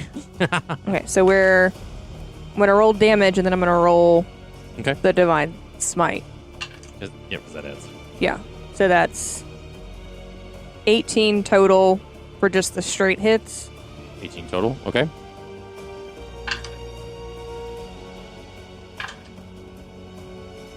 $12, 18 plus 12 is 30. Cool. 30. Yeah. So that 38, 41, 42 points. Was that adding the initial 18 that you said? Mm-hmm. Yeah. Okay. That was everything bundled together. Just put them back to the thing, and I'll just minus the 41. And then I don't want to do that math. Lazy. she's going to action surge. Okay. Nice. And then I get both dagger attacks with that again. Yes. Yeah. Okay. I haven't used that yet, so I always forget about it. 18 and 16. Makes it takes it, yeah. So those both hit. And then can I do another bonus action or no? You can say no. It's fine. No. Okay. You can say no. It's a 9 and... You already did one, right? Well, the action surge I did. is your bonus. No, that's just an ability. So you did you do a bonus action? I did Divine Smite on the last round of attacks. Oh, okay. So then, okay. Yeah. So then, Do you have to use a bonus action for Divine Smite? It's a bonus action. Okay. Yeah. Oh, okay. At least it's listed on here as a 1 BA. But you can do Nick again. And so that's because that's like So this is 8, 9, that's 17 points of damage on that. okay. And then an 18 to hit. So Okay. that does. Yep. And then it's another 9 points of damage. 9. On the are day. you gonna do any superiority die? Do you have any one of the, like if it attacks kind of thing? Well, 1, 2, 3, 4, 5. Technically, I only have 4 superiority die. You want to use all 4, you can, or you can just use like I'm going to use 2 for now. okay. I So don't. so what was the damage just now? Just so I can add it. 26. 26. Okay, thank you. I've been keeping track. That's good. I appreciate it. I didn't remember. And then the superiority die total is 15. 15. Okay. How much damage is that for the whole turn? The 26 plus 40 something. Plus It's like- 15. plus Like 50. 70 something. Yeah. Look out, Jax. I mean, as I say, like, and that's not Here even she comes. That's not even with the bent rules that we're going off of. So I mean, it is, because that was... Oh, no, because I action no, surged. yeah, that's all above Well, board. technically it is, because I used Divine Smite 2 times. I on think there's each also hit. a limit on superiority die. There's if I'm 4. Not mistaken. I have 4 superiority like I die. think you can only use 1 per thing technically. But Oh. What's per? I can take one off. Is it per attack? It's because a lot I of can them take say one like off. it says like when if I don't when know. attacking you use you can use a superiority die to add 1d8 I figured we were damage. just letting shit happen. That's what I do with Jax all the time. If I add like a d8 to stuff sometimes. I also haven't really played like a fighter in a Nope. campaign. I so- just have 4 Okay. D8 superiority die, which are expended when used. Fighters, man. So, Okay. So how does he look? I mean, he looks like he's covered in blood, but he doesn't look phased. He looks like standing tall, as if like he's enjoying the fight. It's the ego. Ew. Ew. You heard it. He is going to use. Where is it? Have we described him? I don't think so. I don't, because this is like the first time you're seeing him, so the audience hasn't heard what his Yeah. description is. Should I do that while you're... I mean, you can do that. I'm looking for something on the sheet. Yeah, so he's like 5'11", right at 6 foot. Actually, he's 5'11" and 3/4 and tells everyone he's 6 foot. He's thin. He's like rail thin. Super long. Super long, like almost black hair that's kind of stringy, but like it works. And he's got really sharp features. So he's got a really defined jawline, pointed jaw, really like locked in, like pointed nose. His ears are a bit longer and they're thin. Like they get really thin. We're like not like Eira looks more like it, I guess in this realm more of an iPhone face. So they're not as like long and like traditional. His is like almost like he's willed himself to be that way. Yeah, and he always dresses like he's always very clean. He looks like he smells bad, but he doesn't. That makes sense. Probably doesn't, but I've never seen someone very clean but also look like they smell. it's the hair because the hair looks greasy, Gotcha. but it's that makes sense. yeah, you know what I mean. It's like thin, but it looks greasy. Like My hair when I don't shower for 5 days. like worm tongue? Well then, girl. What? Worm tongue from like The internet's gonna be like, how do you not know who Wormtongue is? I'm like, I don't. it's From a Harry Potter. Lord of the Rings. Oh yeah, no, sorry guys. Wait, no. I fell asleep through it. Am I thinking the wrong thing? Is worm tongue? Hair wise, based on the goog, hair wise, similar. The Yes. goog. You're right. So you said the goog.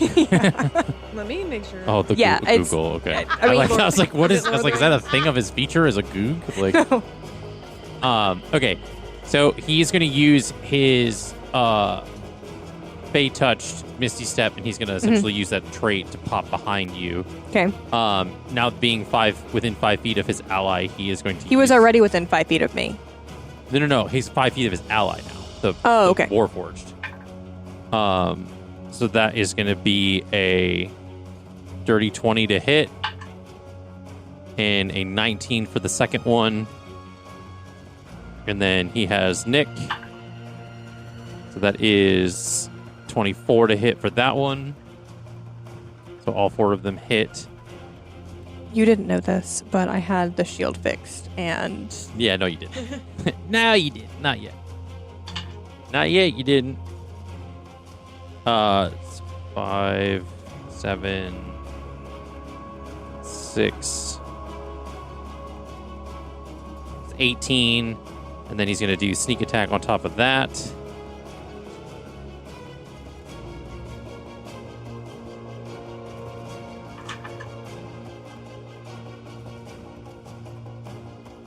$19 on top of that. So 19 plus, what did I say? 37 total? Yeah. Yeah? That sounds about right. Look at me. Mom, I'm learning how to do math. Took me 31 years, and we're there. Whoops, age myself. Oh no. Stop talking. And gosh.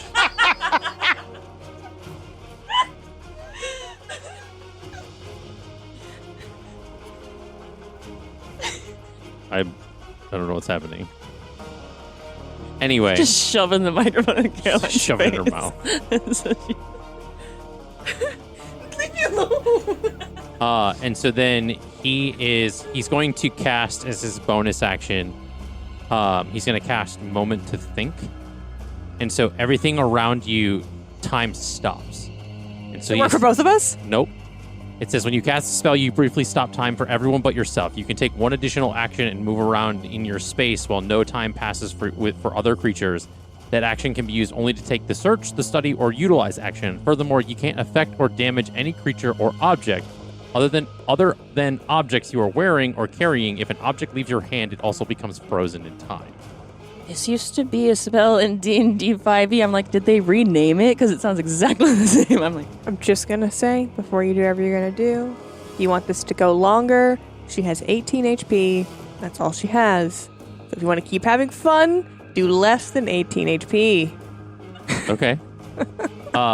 So he's going to take the second to stop the time, and since it's objects that leave his hand stop in time, he takes a dagger in his hand and he throws it at you, and it immediately stops right in front of his hand.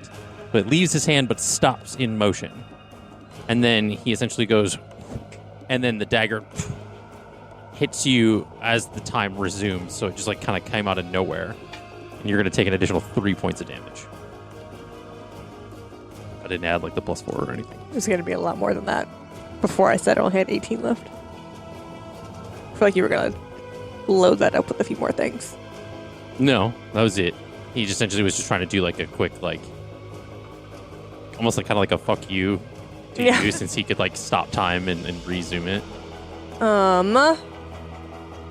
Is he done? Yeah. Okay. Shut up, menus I'm not asking for.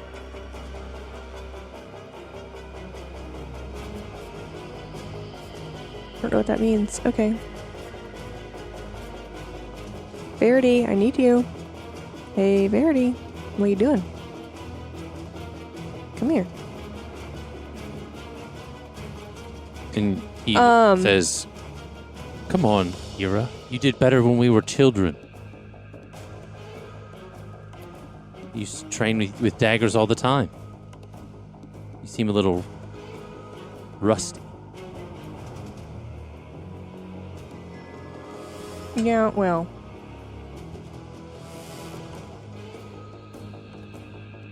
Can't read fast enough. Me, IRL.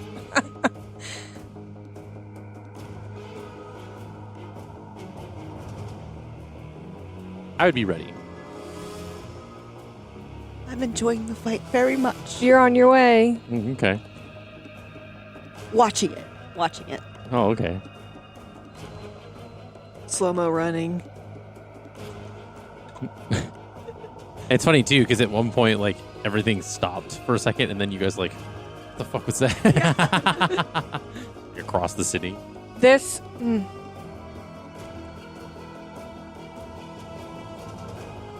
Decision time. Didn't help. Was it a 10? No. Does it seem like when he says stuff like that, does it seem like there is like he wants to like win her over and like get them on the same side, or he just wants her dead? Go ahead and roll for insight. That's an action then. Nah, it'll be outside the like what we're doing. 12. 12. Well, I saw that jaw clench. He went, Yeah. Not really. That's No. not what he's doing. It's more antagonistic. Only rolled a 4 plus 4. It's not very high. It's only 8. I can count that on my fingers.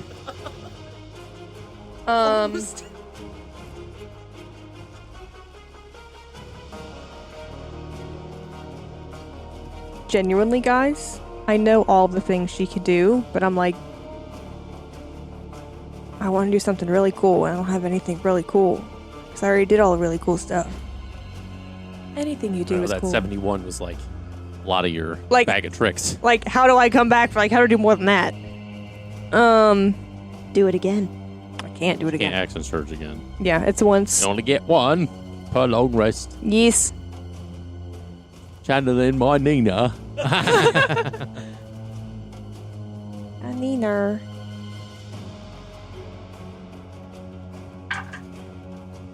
Twenty-one, and 16.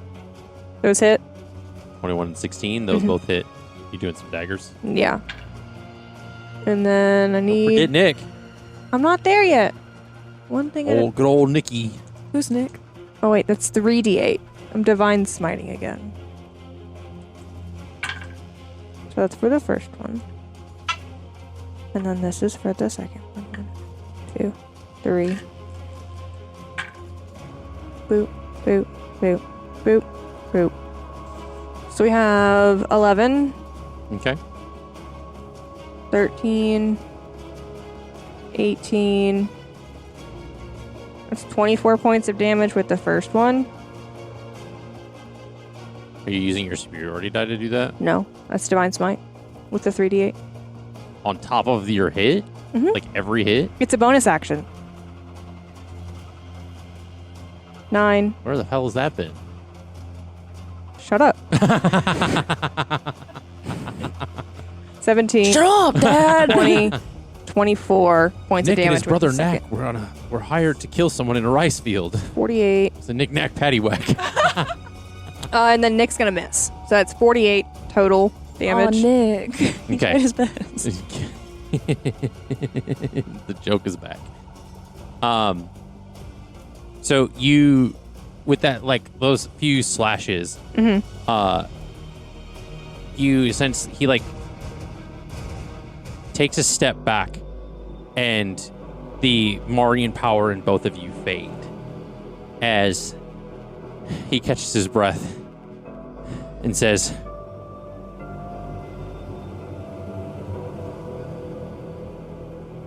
"You think this was all about conquest, about thrones, about empires?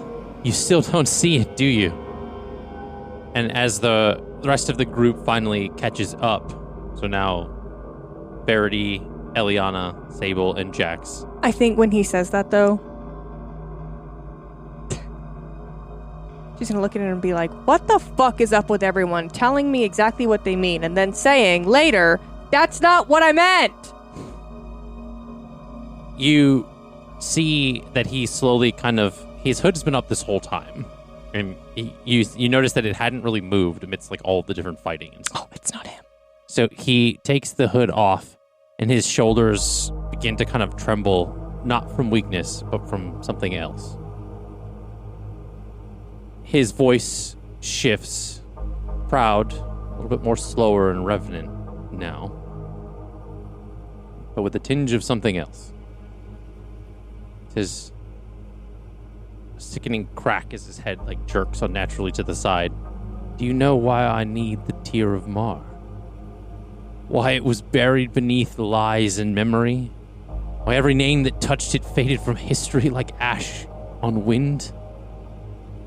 And as he lowers his head, his breath kind of hitches a bit as a second voice joins his own, rasped, layered over his like wind. Because it was never meant to be found. It was meant to keep me alive. And you see that he reaches up and he takes the hair on his head off as it was a wig. Oh, it's just a wig. And you see as he turns a second face, waxen and necrotic, emerging from the back of his skull. Its eyelids are fused with gold threads, its mouth cracked with age. It's speaking not through its lips, but through Perilous himself. I am the Emperor of Mar, the revolution of the Empire, Emperor Raylan Amara, and I was thought to be dead until he called me back. Perilous, now standing tall, turns, his head barely moving. As if no longer fully in control, the eyes glowing again faintly, not like it was before. Your brother was not born. He was chosen, sculpted, trained not to lead, but to host. Body born of royal blood. My blood. Our blood. And he locks eyes with Eira, and his voice kind of grows a little softer and darker. That's right, sister. You are of the same line. We were never just children of nobles, or scions of the First Throne. Hidden by our mother, smuggled into anonymity so that this rebirth would never come to pass. She lied to you, to us.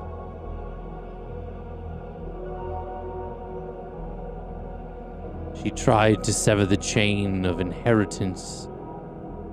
Blood, dear sister. Blood remembers. And now we are two of three.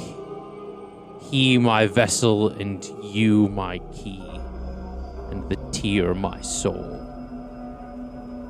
With it I shall unmoor death, and rewrite the pact of the gods, and the Marian Empire shall rise not as a nation, but as a godhood upon the bones of history.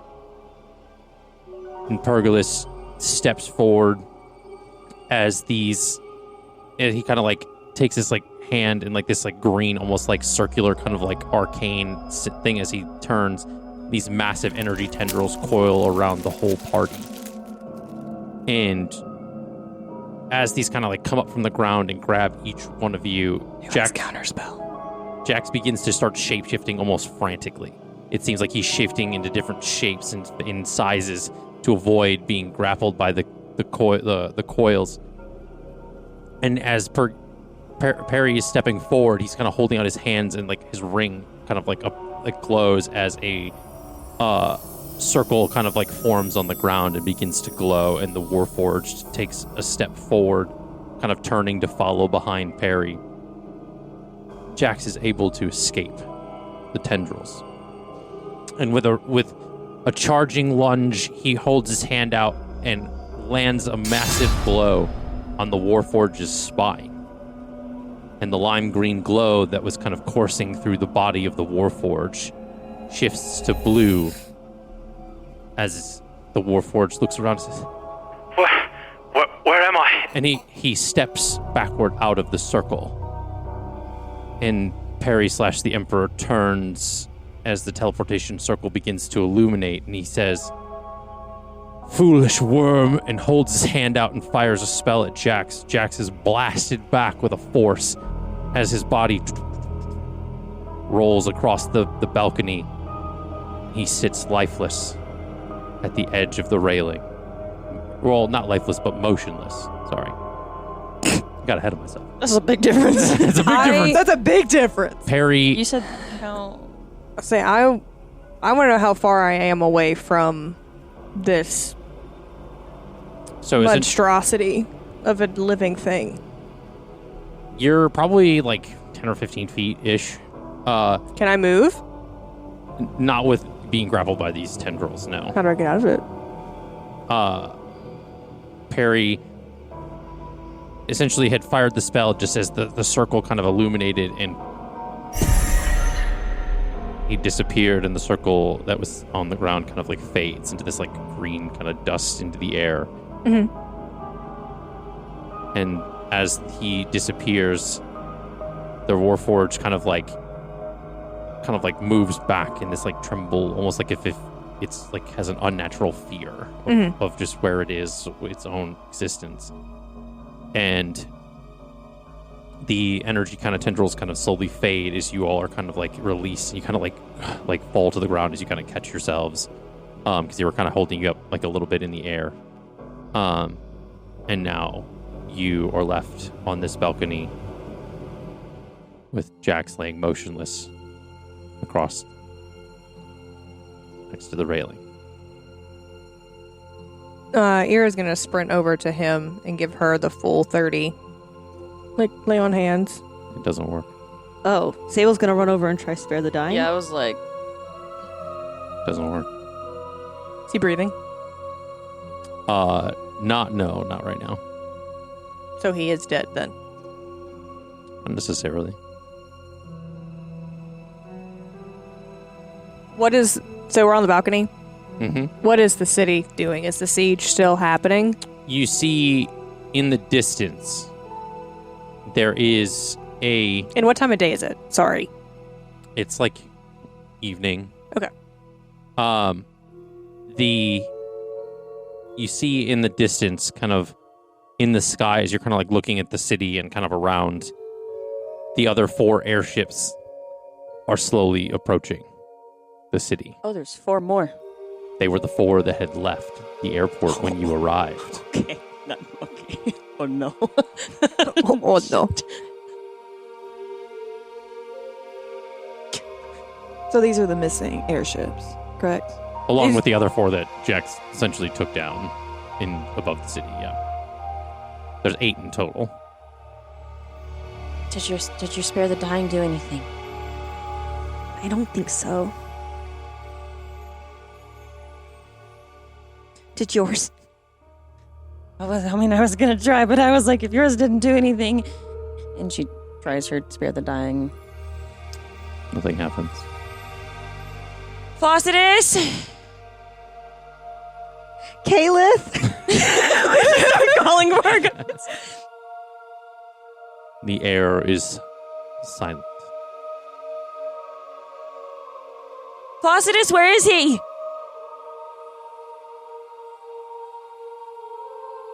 Can I try and see if there's kind of like when we were in the astral plane, there was the like string that came from us, that light. In order to do that, you would have to speak to somebody. Hell.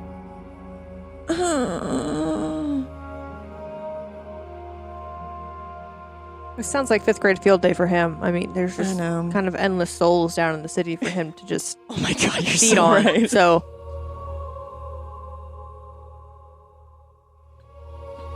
For Jax, yeah. Verity's going to reach out.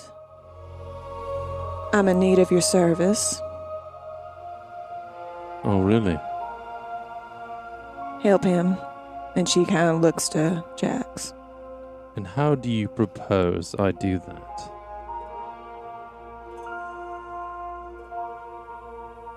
I don't know. I figured you'd have ideas. I suppose I lost a bit of jurisdiction on your compatriot there.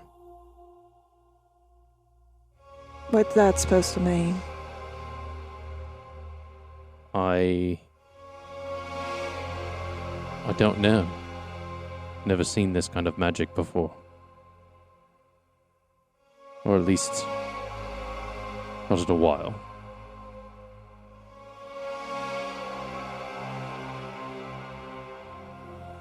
Not in a while. Friend's not gone. But he's certainly not here.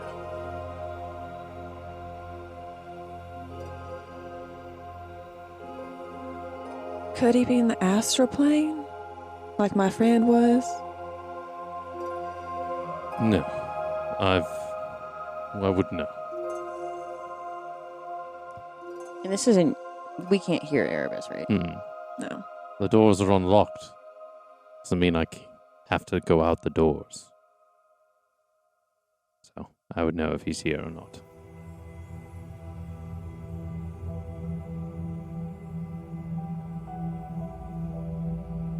Verity's going to turn to the group. Because I imagine all this was in her head. Mm-hmm.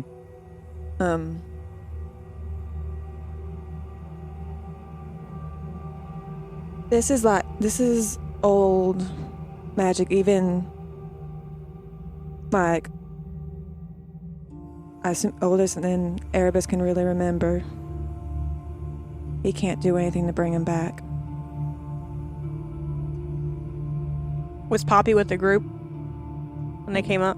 No. They came to your aid, essentially, kind of. Yeah.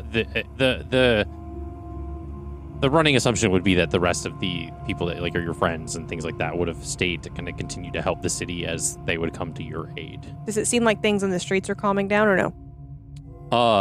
For now. I'm gonna ask a wild question to you, Eliana.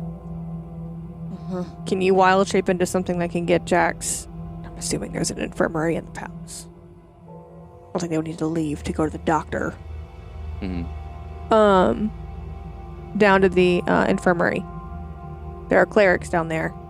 Yeah. Is he dead? She looks at Verity. No, he's alive, just not fully here, somewhere else. Not the astral plane. You know what I'm getting sick of? People being here but not being here. You said it's old magic. Yeah. Which we know that because of who was just here. Yeah. I mean, I don't know how old Flossidus is, but she basically split herself apart to save the universe when Mar kind of did its whole thing. So maybe she might know. I don't know. But I can get him to the infirmary.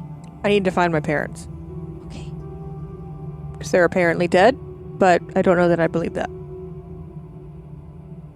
gonna try one last thing before I go. And I'm at 5th level. Okay. I'm gonna press my hands into his chest, almost like trying to do like a electric shock. I'm going to try and cast Dispel Magic at 5th level, my highest spell slot I can cast it at. I'm Okay. assuming it's probably not gonna do anything, but You kind of essentially it's almost like this, like you push this massive amount of almost like negative magic energy into him, and you feel this like almost like reverberation in your hands as it kind of like shoots back, almost like when you hit your funny bone, and like that like heat / like sensation goes up your arm, and you hear in your mind, oh god. "Not so fast. Okay. This one's mine." And who are you? Sorry, there's a guy talking in my head, guys. Verity would know. Erebus. Maybe. You said you would know who he is. Verity's just It's your like, fucking dad, isn't it? I don't know why, but I imagine Verity would like, Like mind meld. like, okay, maybe this will work. To try and for me to talk to Erebus? Is that what you're trying to do? I don't know, I was just like, What's happening? like, maybe there's like a physical connection. Maybe the voice can go into her head. Oh, so Verity can listen in on the conversation? It's like putting your ear up against a wall to see if you can hear into the room next to you. Like, I mean, maybe if in your head you repeat everything that they say, but the telepathic way. I mean, yeah, maybe. Just like reiterating it. Ask again. Like, Hey.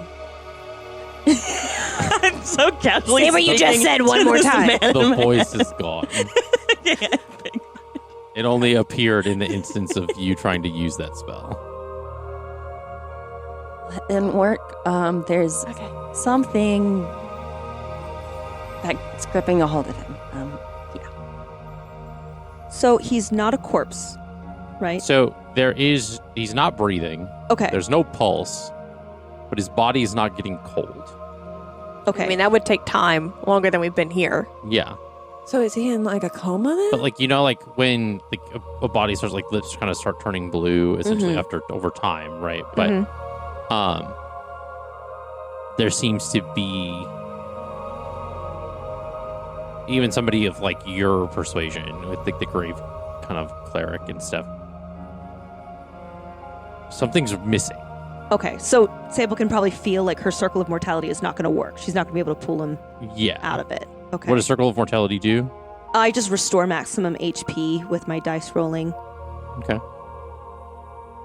Yeah, no, it's essentially if it's like a healing type situation, something. But he's not a corpse. He's not a corpse. So a lot of the things I do can't help him. So, and correct me if I'm wrong. So Jax's soul isn't in his body. No. At least not from what Erebus has said. That's kind of the assumption. All right, guys, we gotta make a move. It looks like those airships are coming. I'm gonna get him to the infirmary. Where should I meet you guys? Back here? What are we doing? Wait 1 second. Okay. And she's going to go up to Jackson. I know he's not necessarily a corpse, but it says other remains. And she's going to just cast gentle repose on his body just to make sure that he can't be reanimated or he can't become undead. And he's protected from decay. So his body won't decay as we figure this out. Okay. So she's going to lean down to Jax and she's going to touch his little dead shoulder. Just be like, we're going to figure this out. And she's going to lay her... Well, I guess her tarot cards are kind of floating around her, so she's just going to have them fall gently on him and then walk away. Eira's going to look at Eliana because she's the only one that's been here before. You know the dining hall that we had dinner in last time we were here? Yeah. We'll meet there. Okay. The first thing Eira's going to do is she's going to go around the rest of the study to see if there are familiar bodies in the room. Is the dagger still there? Yeah, it's still on the ground. And I was looking for this as you were doing this. The 10 of Cups falls out of your tarot cards reversed onto his body as you're doing that. Okay, can you remind me what that is? So from what it says on this one, shattered dreams, broken family, domestic disharmony. Okay, that's what I was thinking. Can someone secure him with my rope when I turn into an eagle? I can do that.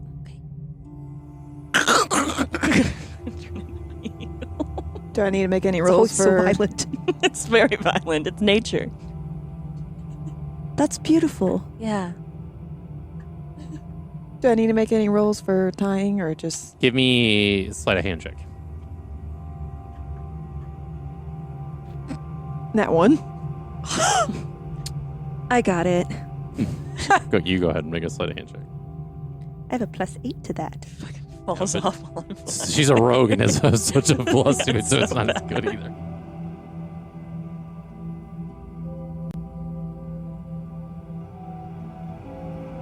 Dirty 20. 30-20? Okay, so you're able to, like, secure him to the...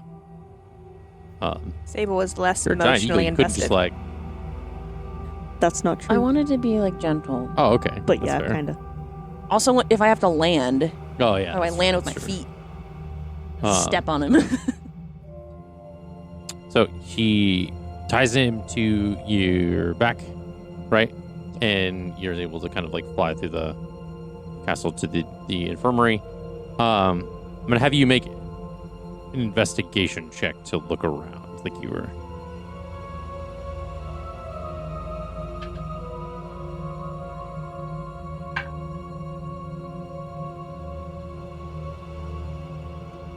$16. Okay. And what is it you're looking for? Dead parents? Oh, because I thought you were looking around the study, so I thought. Yeah, for dead parents. There's nothing. There's nobody in the study. There's no Okay. dead. She has picked up that dagger though. Okay. She's gonna just go through all the places that she would think initially her parents would be. So I don't think in a siege their bedroom would be it. So probably to the offices, Okay. maybe even the war room. They're not there. They're not there. Then we'll go back to like the cozy house part. But so I don't know how she needs to get there, or like what she'll encounter on the way. But Sorry. Go ahead. While Ira's looking around the study, can I do detect magic on the transportation circle?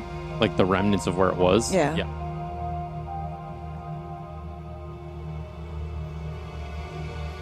Oh wait, I didn't have to roll for that.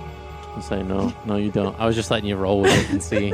Thank No you. pun intended. It was an 8. An 8. Okay. You kind of kneel down to kind of detect magic on this, the remnants of where it was, or at least because there's no like markings on the ground. It's essentially kind of faded. And Sable, as you're putting the tarot card back, like kind of like sliding it back in the pouch, two like pop up, like out of the, like almost like you're kind of stuffing it in, but something pops out instead. And it is the death card and the devil card. death is my Not favorite card in necessarily a bad tarot. card. It's a good card, actually. Yeah. The devil card. It's a bad card. Yeah. No matter how that one Card's a good falls, it's a one. bad card. And you investigate this circle. I'm still gonna have you roll for Arcana, just because this is a very higher level magic than what you're able to cast. I love how it was still an 8. 8, Still an 9, 8. 10, 11. Still confident. Still wrong. Yeah, you essentially can't discern. You know that it's a teleportation circle, but it's something of. It was very highly upcast. It was something that. Most of the time, teleportation circles leave a remnants, and this one didn't. So this is something that it was either pre-planned or, something that was temporary. Gotcha. Did your brother live here? She's not with you anymore. Oh, never mind. Did her brother live here? You know, Verity's not gonna know. Verity kind of looks around and is like, we're the two people that don't know this place and we're just I know, left. you guys You just guys find got the balcony. You can quickly just, like leave to try to go catch up with Eira if you would like, but Eira! So, while you're searching around the castle, and you essentially see in one of like kind of the outside of like in the hallway where like the bedrooms and stuff are outside of your parents' room, there's a spot of blood on the ground. Kind of like a small like pool, not a very large one. And you open the door and you see your mother holding your father. And he is essentially has like it's like the blood is like kind of on his like the stomach, or at least like on this part of his shirt and stuff like that. And you can see that she's holding his side. She's going to enter the room, but at the same... How far away is this chamber from where we just were? It's If I yelled, 60, like... 70 feet, maybe. I don't know. Oh, so close. Well, like, it depends, like, how far from his study is their bedroom, as far as what you remember of the house. You tell me. I didn't put a floor Her plan. house. I mean, she's going to scream for Sable. Okay. Sables are coming. Do you respond so Eira knows? Oh my gosh, we're telepathic. Hey, you guys have telepathy. To fucking I don't think... I do not think She's in not in this the kind of a mindset. moment No, she's yeah. going to would do do that. But she's going to Fair. go in to the room, and there's a few things she can try while Sable is waiting. Are we now using spell slots? Yes. She's going to cast. Do I want to do that or do I want to do that? Which one's more? We're going to do. Does it look like her mother has any damage? She's taken any? She hurt at all or anything? No. So there's only one girl he hits. Fuck that. She's gonna cast Aid to attempt to restore 5 points of healing Okay. to her father.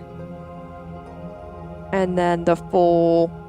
Because she's only at 15 HP, but fuck it. Then the full 30. Okay. So, your mother kind of notices you coming in and says, Eira, what are you doing? How did you get back to the boat? And your father kind of is like, Eira. And he's very much alive. And as you get closer, you recognize that like he was like kind of only like sliced in the side. So like he's not like fatal or anything like that. It's just he was attacked. She's still gonna fully like give him everything that she can. Essentially, so it kind of like seals up the wound and stuff. So he's able to kind of like, still kind of weak, but he still gets up. Look, he was attacked and he's old. And you put two and two together, right, very quickly. I would think that, like, your brother was just trying to fuck with you, and then, like, he got what he wanted, essentially, as far as, like, getting the rise out of you and invoking this, like, anger. And he wasn't there, like he said before. He wasn't there for destruction. He was there to distract. So...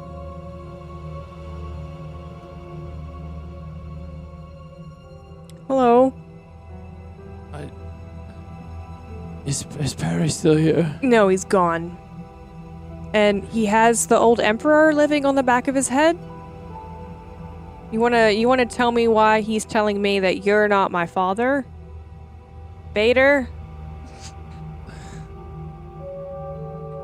It's like the reverse Darth Vader. You're not my father. He kind of like your mother and father make eye contact and then kind of like look back at you and says, I mean, I've been your father since you were born. That's never changed. Okay. Yes. But no, However, I'm not your blood father. Your mother and I have talked about it a lot and reconciled, and there was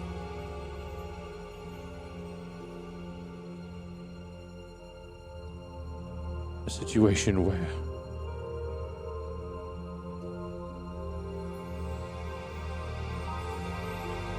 I know I've changed the lore. I totally you have remember. changed. From what we discussed, this is not at all.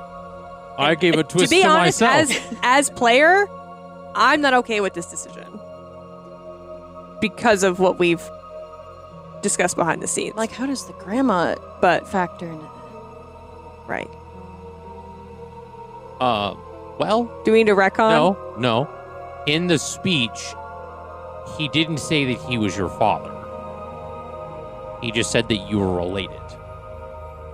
I thought he said father. I don't think so. He said our blood. Yeah. My blood, our blood.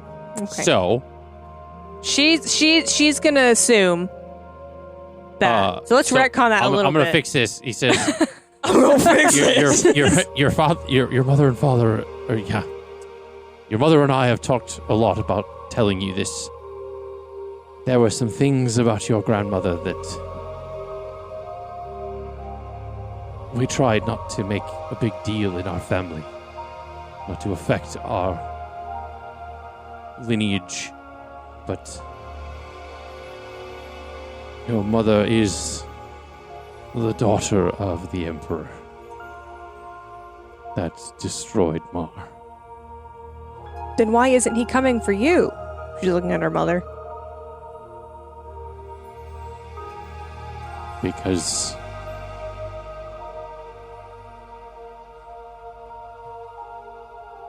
and just to kind of like sum it all up, your mother and father described a situation where Perry had attacked your father to try to get the rise that he got out of you out of your mother. And didn't like, there was something where your brother was looking for something or something to happen from your mother and it didn't happen, which is when he kind of pivoted to leave and like go find the book or go to the study essentially. It's like enforced your father to unlock it so that he could get in there, or steal the key, one or the other. Yeah. You could have picked a lock. And so essentially, the inference you gather is that whatever's happening in your blood has skipped a generation, which is why your mother isn't relevant to the situation, and it's inside of you and Perry. Keep going. I need to. Oh, Gabe. Sorry, I have a special needs cat, guys. I'm sorry. You a CP. Okay. Kitty asthma. Kitty asthma. Oh. And so that's in theory, that's why like he wasn't coming after your mother. All right, I'm good now. Put me down. I don't want to be in this camera.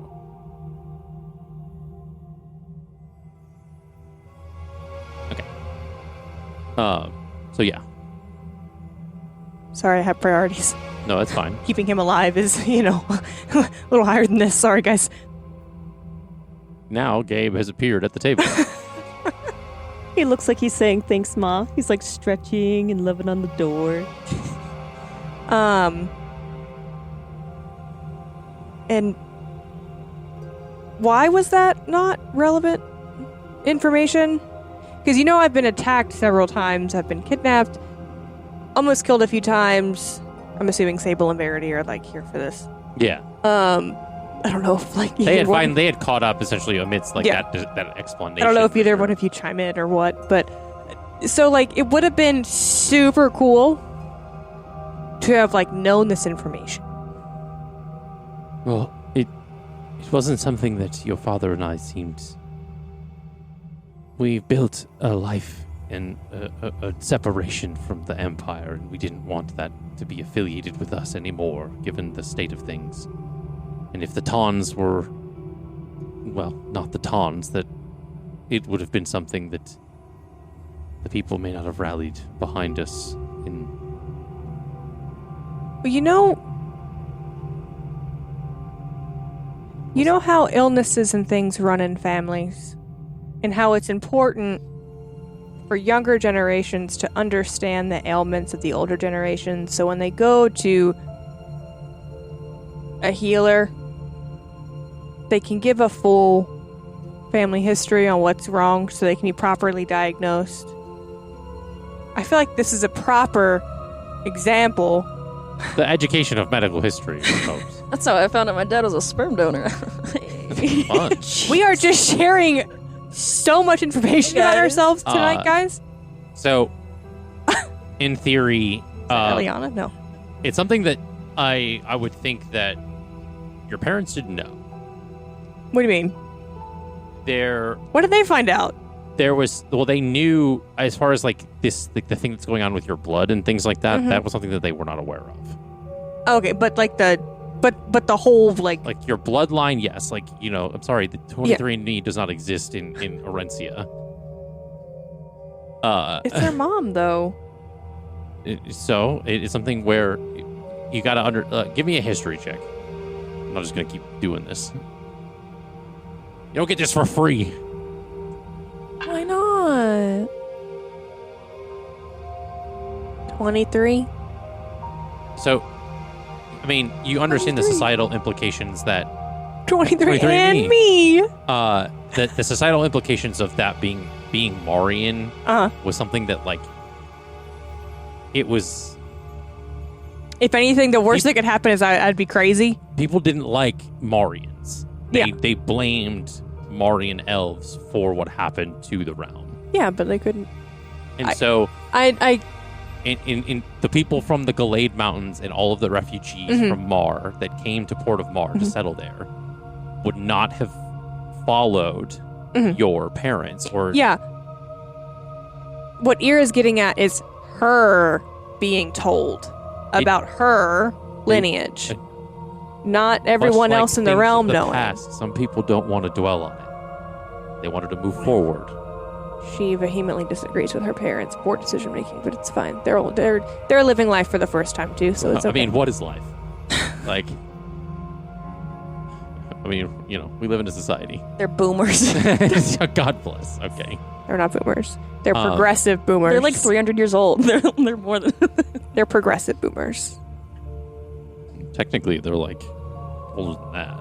I don't know how old your parents are. I just know you're 100. They're like they're older middle age. Actually, no, they're older. They're like probably early elderly. So, from what you learned before, that the downfall of the Marian Empire happened around what is now colloquially known as like year 1.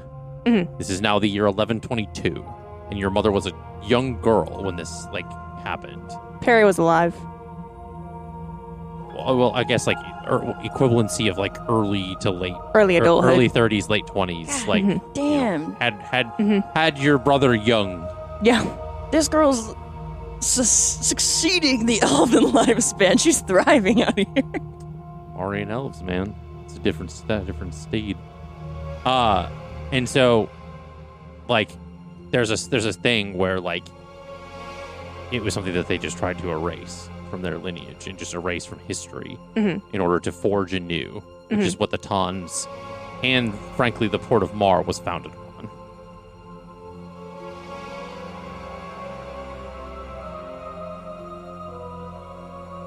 So I'm sorry that this news comes at a bit of a shock. And, frankly, it's the only reason that we've created this port and forged this city so close to the Centurion Spire. With the massive dragon on the inside? It's there to protect the machine. Just before we move on, I just want to point out, just blow past the fact that your son is more psychotic than he used to be. He's done something to my partner, and I believe he is dead but not dead, and that needs to be solved. So any stuff that lives in your head about ancient Marian magic needs to be solved before we do anything else. Well, I mean, we were always told the Emperor was powerful and, frankly, had lost his mind, which caused everything that happened. As far as anything else, we don't really know. Do you know anything about in-between places? Not really. We've visited 2. In theory, it's like one and the same, but yeah. In her head, they look different. Because none of the gods are responding. Her delightful little fiend buddy has decided not to help. All I'm going to say is that not everyone has all the answers. Well, and We can still ask. Yeah. Sorry you're hurting. Is there anything he was looking for? Is there a reason why he needed your study? Yes, he took your old grandfather's book. I saw the book. It was something that was in our family that we never knew it was more than a rumor, but before your grandmother and grandfather left the Gallade Mountains, Don't call him that. they left something there that was sealed away. It was something that our people in the mountains were forced to secure, I guess, guard, you could call it. I mean, it was frozen very deep within a mountain in the Gallade that, like, the Emperor called it the Tear of Mar. And there was a book that explained how it was guarded, why it was guarded, where it was, how to potentially make sure it was secure. Is that where he's going? Yeah, Do you know where it is? I know where the book is. I mean, if I had to guess. I don't have to guess. But that's, well, to answer her question of, like, is that where he's going? Mhm.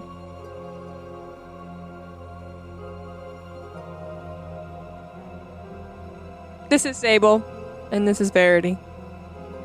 Verity kind of. And, like, your mother kind of, like, props your father up and is like, oh, I'm sorry, I wish I was meeting you under better circumstances. Is the city all right? No. No. The fucking manic, like, response.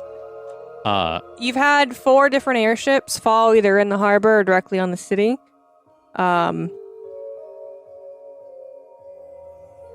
Your forces did a well enough job protecting as many people as they could.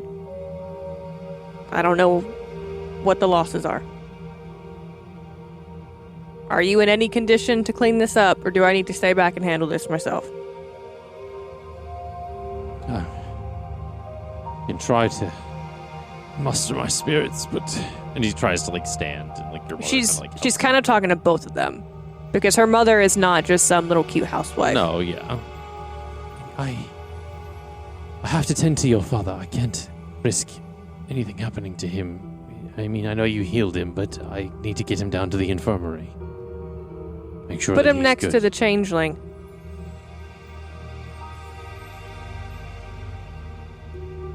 She's very much treating her parents like they are And part of her team, not as if they are her parents in this moment. And- She's exceedingly disappointed in their lack of response.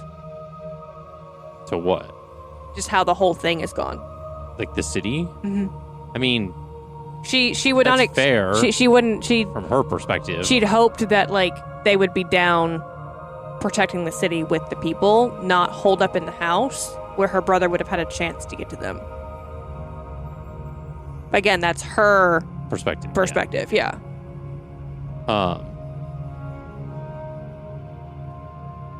In the infirmary. You essentially kind of like swoop in, and all like some of the nurses and stuff are like, oh, like freaked out, like this giant eagle just flies into the infirmary. And do you shift back? Yeah. Okay. And he's still like tied to your back. Just kidding. No, you untied him first. And they say, "Oh my gosh, what's going on?" He's not alive, but he's not dead. There's a lot of old magic surging through his body, and we need to figure it out. They say, okay, bring him over to this bed, and she kind of like escorts you over to like one of the beds, and they kind of like help you lay him down on the bed. And she says, "All right, I'll get some of the other clerics in here and see what we can do. I don't know if it's old magic. I don't know if we're not getting a pulse or any type of breathing. But we'll see what we can do. Okay. You're going to have to give us some time. Well, my most powerful dispel magic did not work, so good luck.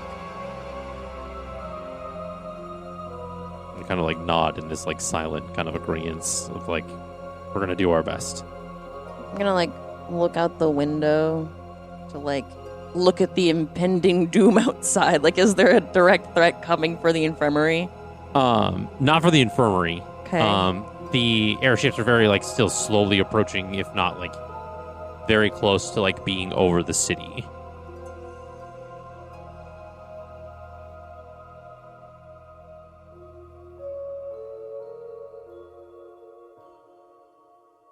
How far is the infirmary from where we were?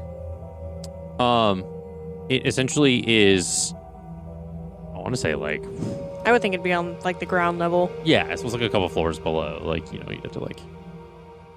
I would assume that you would have gone out the window and then down and around. In my head, I didn't think the infirmary was in the castle. I thought it was like a separate building. Oh no, they So don't. I was like, oh. They don't leave to go to the doctor. Okay. Oh, The doctor's in the building. got that special healthcare system. Yeah. Sovereign. So yeah, so essentially it's like, Right. you know, it's like they have like their own healers and stuff. So I'm gonna telepathically ask. Ira, do you want me to leave him here, or I don't know if we want him alone?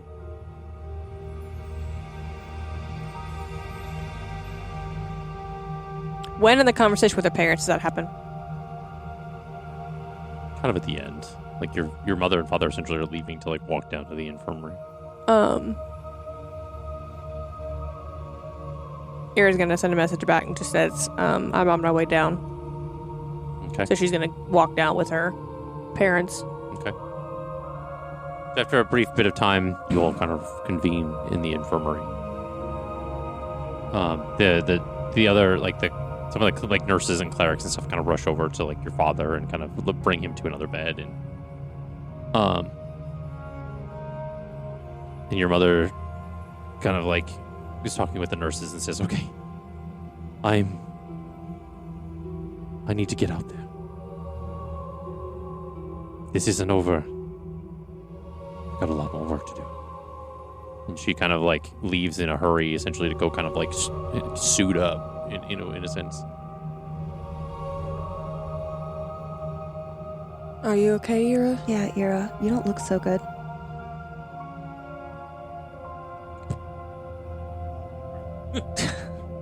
Up to this point, I think she's forgotten that she's only at 15 HP. Just a heads up, my computer's on the fritz, so whatever you do, just write it down so I can plug in the HP later. Got it. It's been restarting for 3 minutes, so Oh no. yeah, it dropped internet, so we'll see what happens.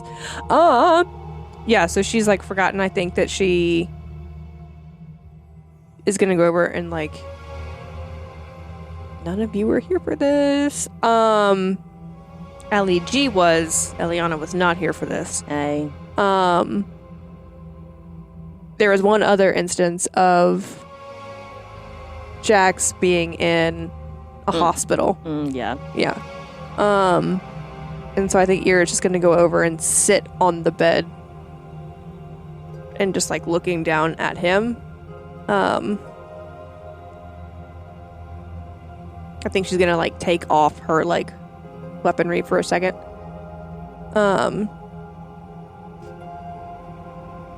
And yeah, I think she'll probably like grab his hand and then just like go into a silent like prayer to like Nylea. My computer's on the fritz, so if you need me to check for anything, I'm gonna need you to tell me what my modifier is. Okay. Is it like frozen? Internet dropped and now it's restarting, and it's been restarting for like 3 or 4 minutes. Laptop's frozen. Sorry. TV's frozen too. I've never seen that reference. I don't is know that? what you're It's like referencing. it's like this like Vine or TikTok or something where like these two Australians are like saying stuff, but it's like every time they keep saying something's frozen, it's like the Frozen logos, and then it's Frozen 2 on the TV. Oh yeah, I've seen It's that. like, I've seen. It's been a long time. I've seen that. yeah. Yeah. So I told them if anyone gives me healing, just to write the number down so I can add it later. Yeah, Sable's gonna come up behind you while you're taking care of Jax, and she's just gonna gently touch your shoulder. And then as she does it, she'll do her cure wounds on you. And I'll write it down. Okay. And I also can't know. I have paper here. not long after, you hear like the sounds of like clanging footsteps as the Warforged appears in the infirmary and says, I'm sorry, can somebody tell me what's going on? I don't know where I am. You're at the Port of Mar. Do you have a name? It's grade 6. I'm not sure how I got here. I've been in stasis for a long time, and I'll remember waking up somewhere and then everything went dark again. And now I saw all of you for a moment, or at least her, and gestures at Eira, and then I ended up here. I appreciate you getting him out of my head. You have a head in there? You have a brain in there? Something like that. Eliana's like, You can't just ask people if they have a brain. welcome to Eliana's little last hint of prejudice against a machine. They're not nature. So like her old god's teachings were like nature, like blah blah, this is an abomination. So she's like still like a little off put, but she's like trying to be like, hey. Trying to be better. Do you have any idea what might have been done to our friend? Not really. I saw the spell, and it seemed like some of the magic from, I guess, and he like looks around like, I guess my time.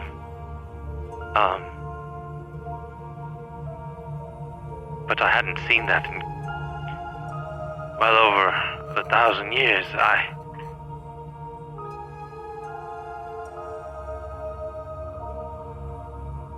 Eira, how old is Old Mar? How long ago is that?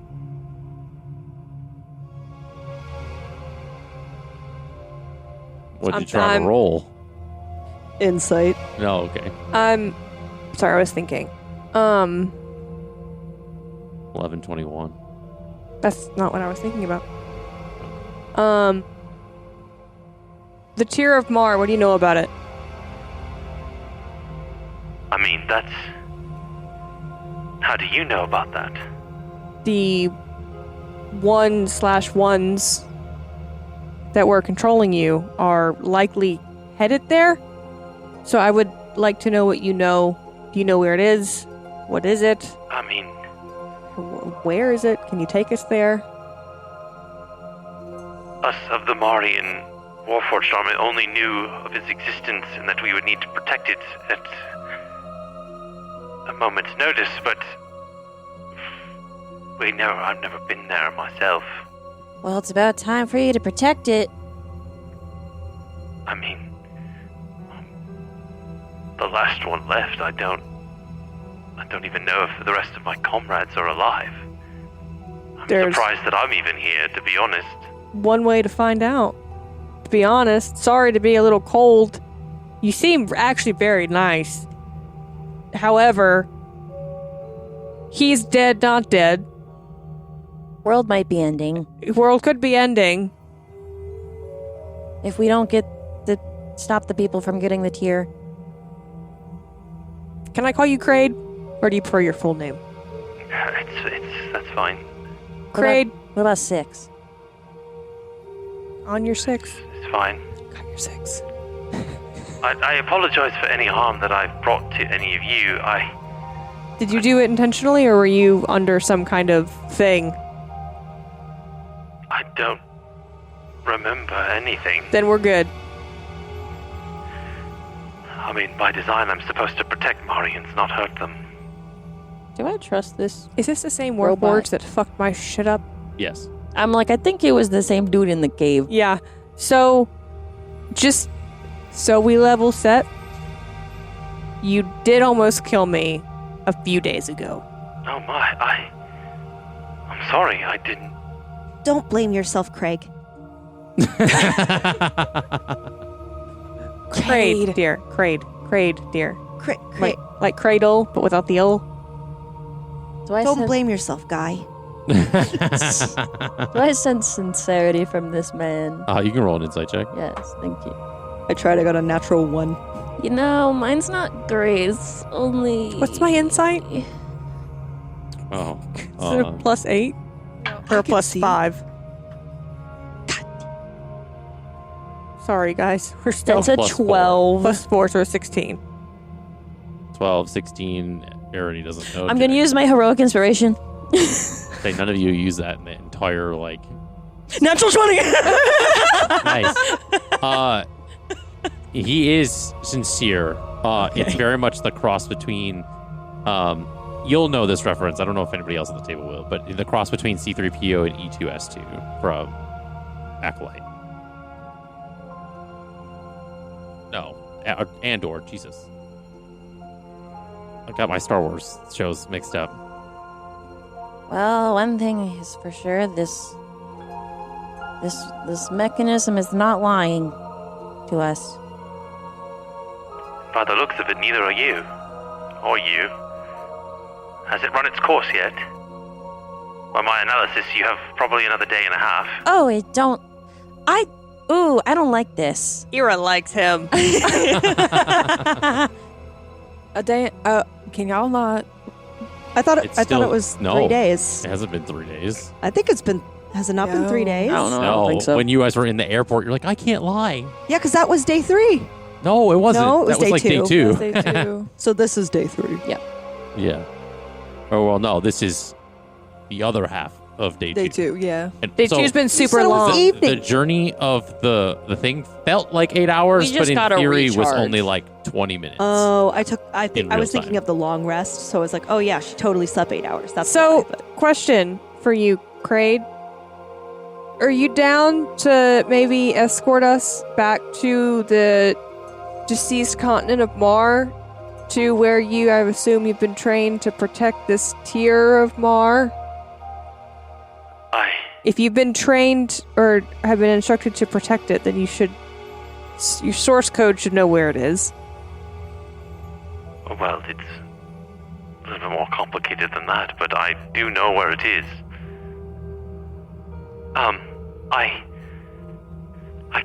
I guess lead you there. I know that the continent itself is quite dangerous, given its state. Again, it's a miracle that I'm even here. As You got your sheet back. Yeah. the rest of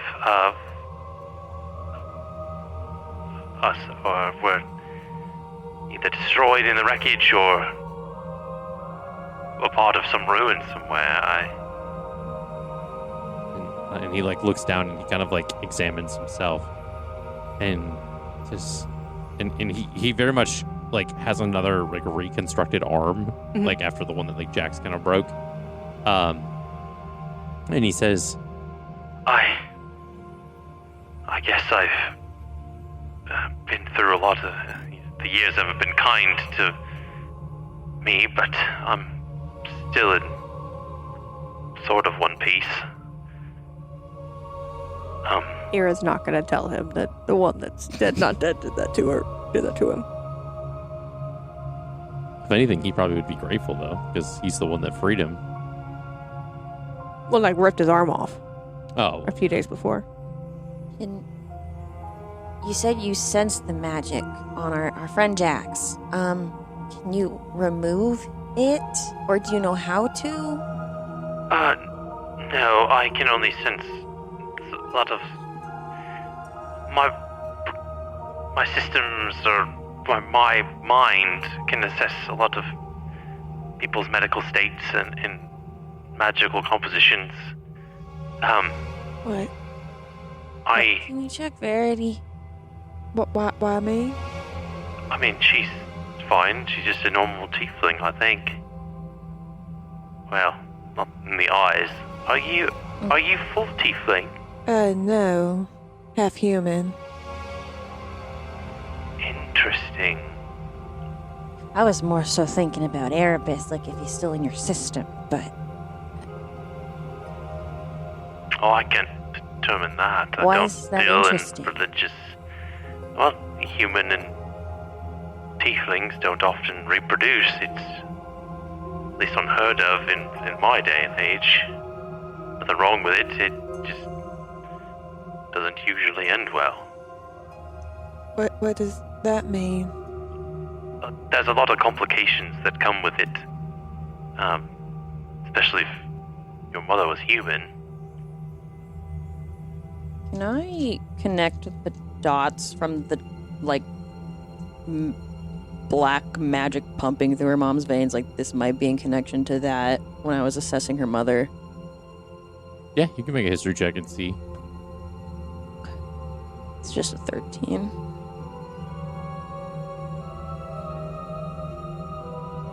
Was it that long? If I use Arcana, I have it if then you're it's a looking for it, I know. 22. Can you resend it to me? Yeah. Sorry, it's in my other You notebook. said it was 22. If it's an Arcana check, it's 22, but if it's a history, it's only 13. It's history. Okay. And you're trying to go back to what you Okay. remember. In essentially, yeah, I mean, it's similar ailment to what is happening to her mother. Is that, like, if not the exact ailment, it's very, like, It sounds very rare, yeah. like, disease or, like, occurrence. I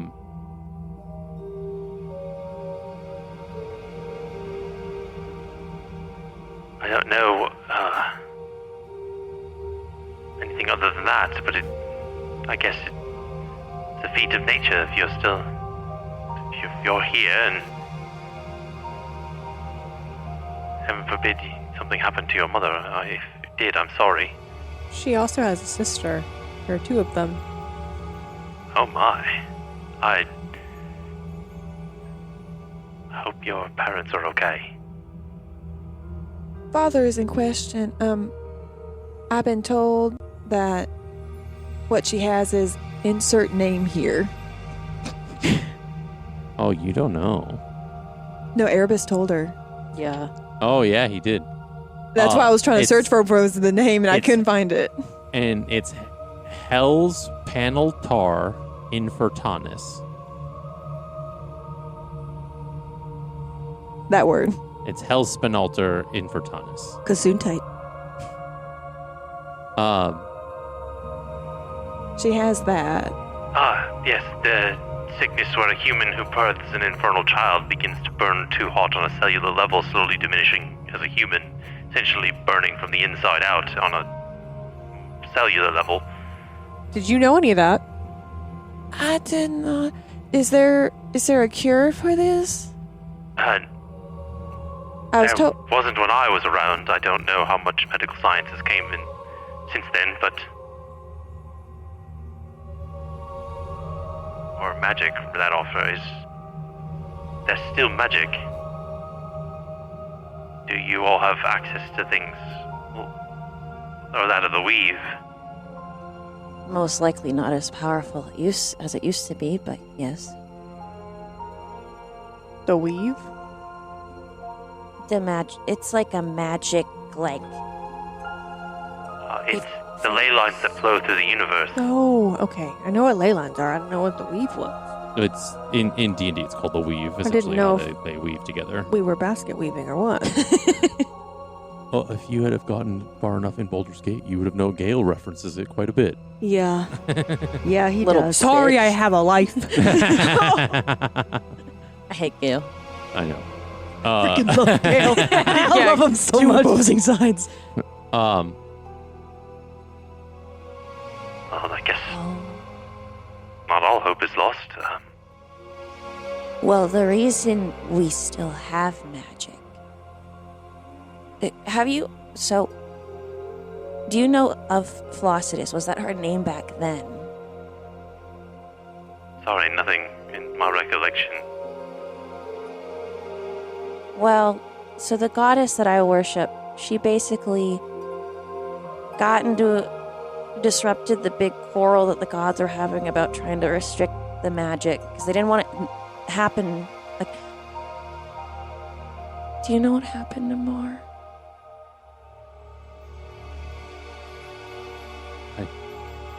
I mean, I would have thought you would have told them about the calamity and everything that you had learned. No, she's asking if the Warforged knows. Oh, Yeah. that's fair. He doesn't know this. Oh, no. Well, he did say that he doesn't know how many of his kind exist. Yeah. But he might know. Yeah, I'm aware of the tragedy that befell the once great empire of Mar, but How did you get here? I don't know. I woke up in some underground cathedral. Mom! And she, you yell, and it's kind of almost like poignant. It's like she's coming back down to get you all. Yeah. She's very much like suited up in like the Ton armor, and and she says, "My God, what is one of the Warforged army doing here?" Did you smuggle any of them out? No, I thought they were all lost to the fallen empire. I didn't even know this artifact existed. She's pointing at him. He's not.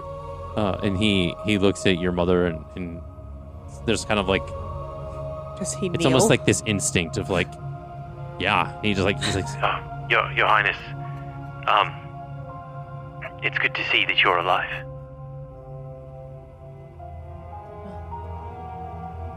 How does she respond? Please, that's not necessary. You can stand. I don't really subscribe to that nobility anymore, or at all, really.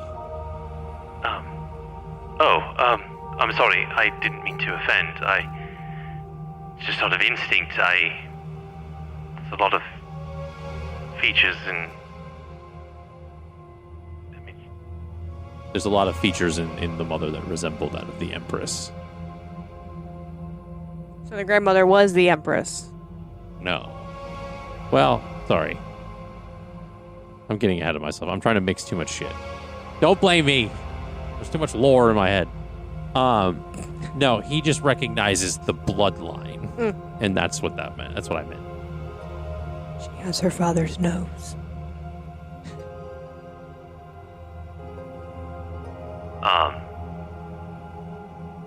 No, you look a lot like the head of the Emperor's Guard.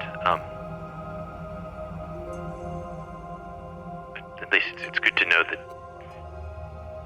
some of you survived. And the head of the Emperor's Guard was Eira's grandmother. So, I have a question, Craig, before we move on in our conversation. Should you take us over to where we're trying to go? Just want to say it in front of her mother. If we are met with a weird, distorted version of the Emperor, where do your allegiances lie? Good question. I would sooner do without than to get that far to have you rip my arms out. I don't really know. I feel very conflicted. I can't really give you an answer right now. Sorry. She looks at Eliana. It's like not knowing what to do.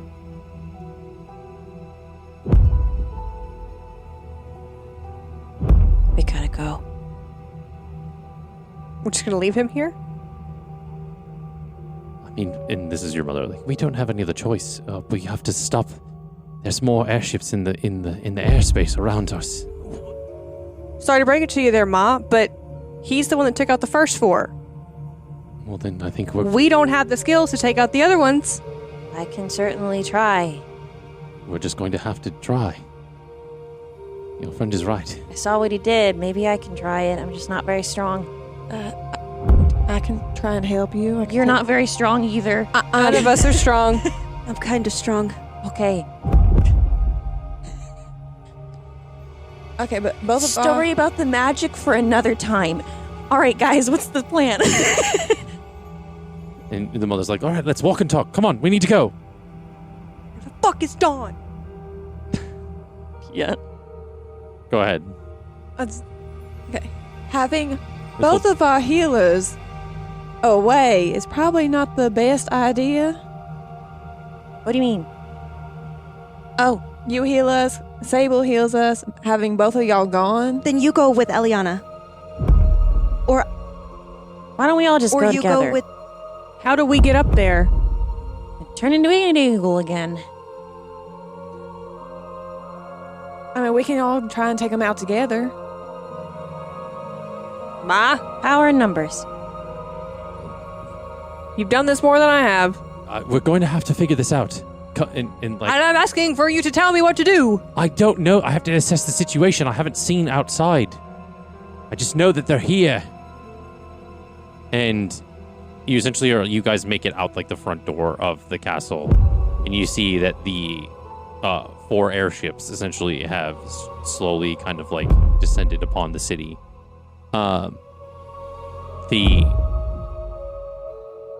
There is a sense of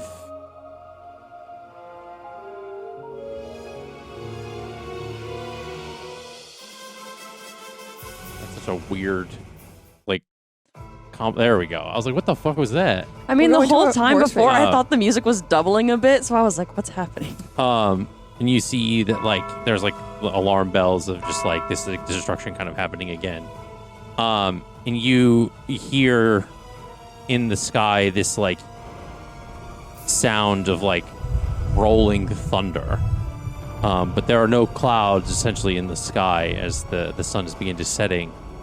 You see this red, hot, lightning kind of cascade through the sunset of the sky, and you see very quickly that the lightning kind of hits one of the airships, and it just explodes and starts to kind of descend as far as the wreckage into the city.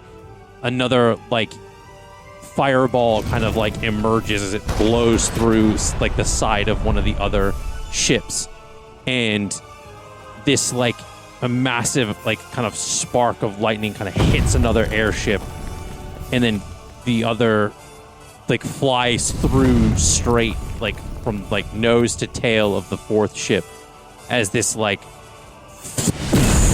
lightning and a large blue fire-haired male wielding a trident emerges with crackling skin and this skin that's crackled with lightning and hot fire in his eyes and in his hair. He stands looking at you, and that's where we are going to end for tonight. Thank you so much for watching Off the Beaten Quest, and we will see you in the next episode. Bye. Bye.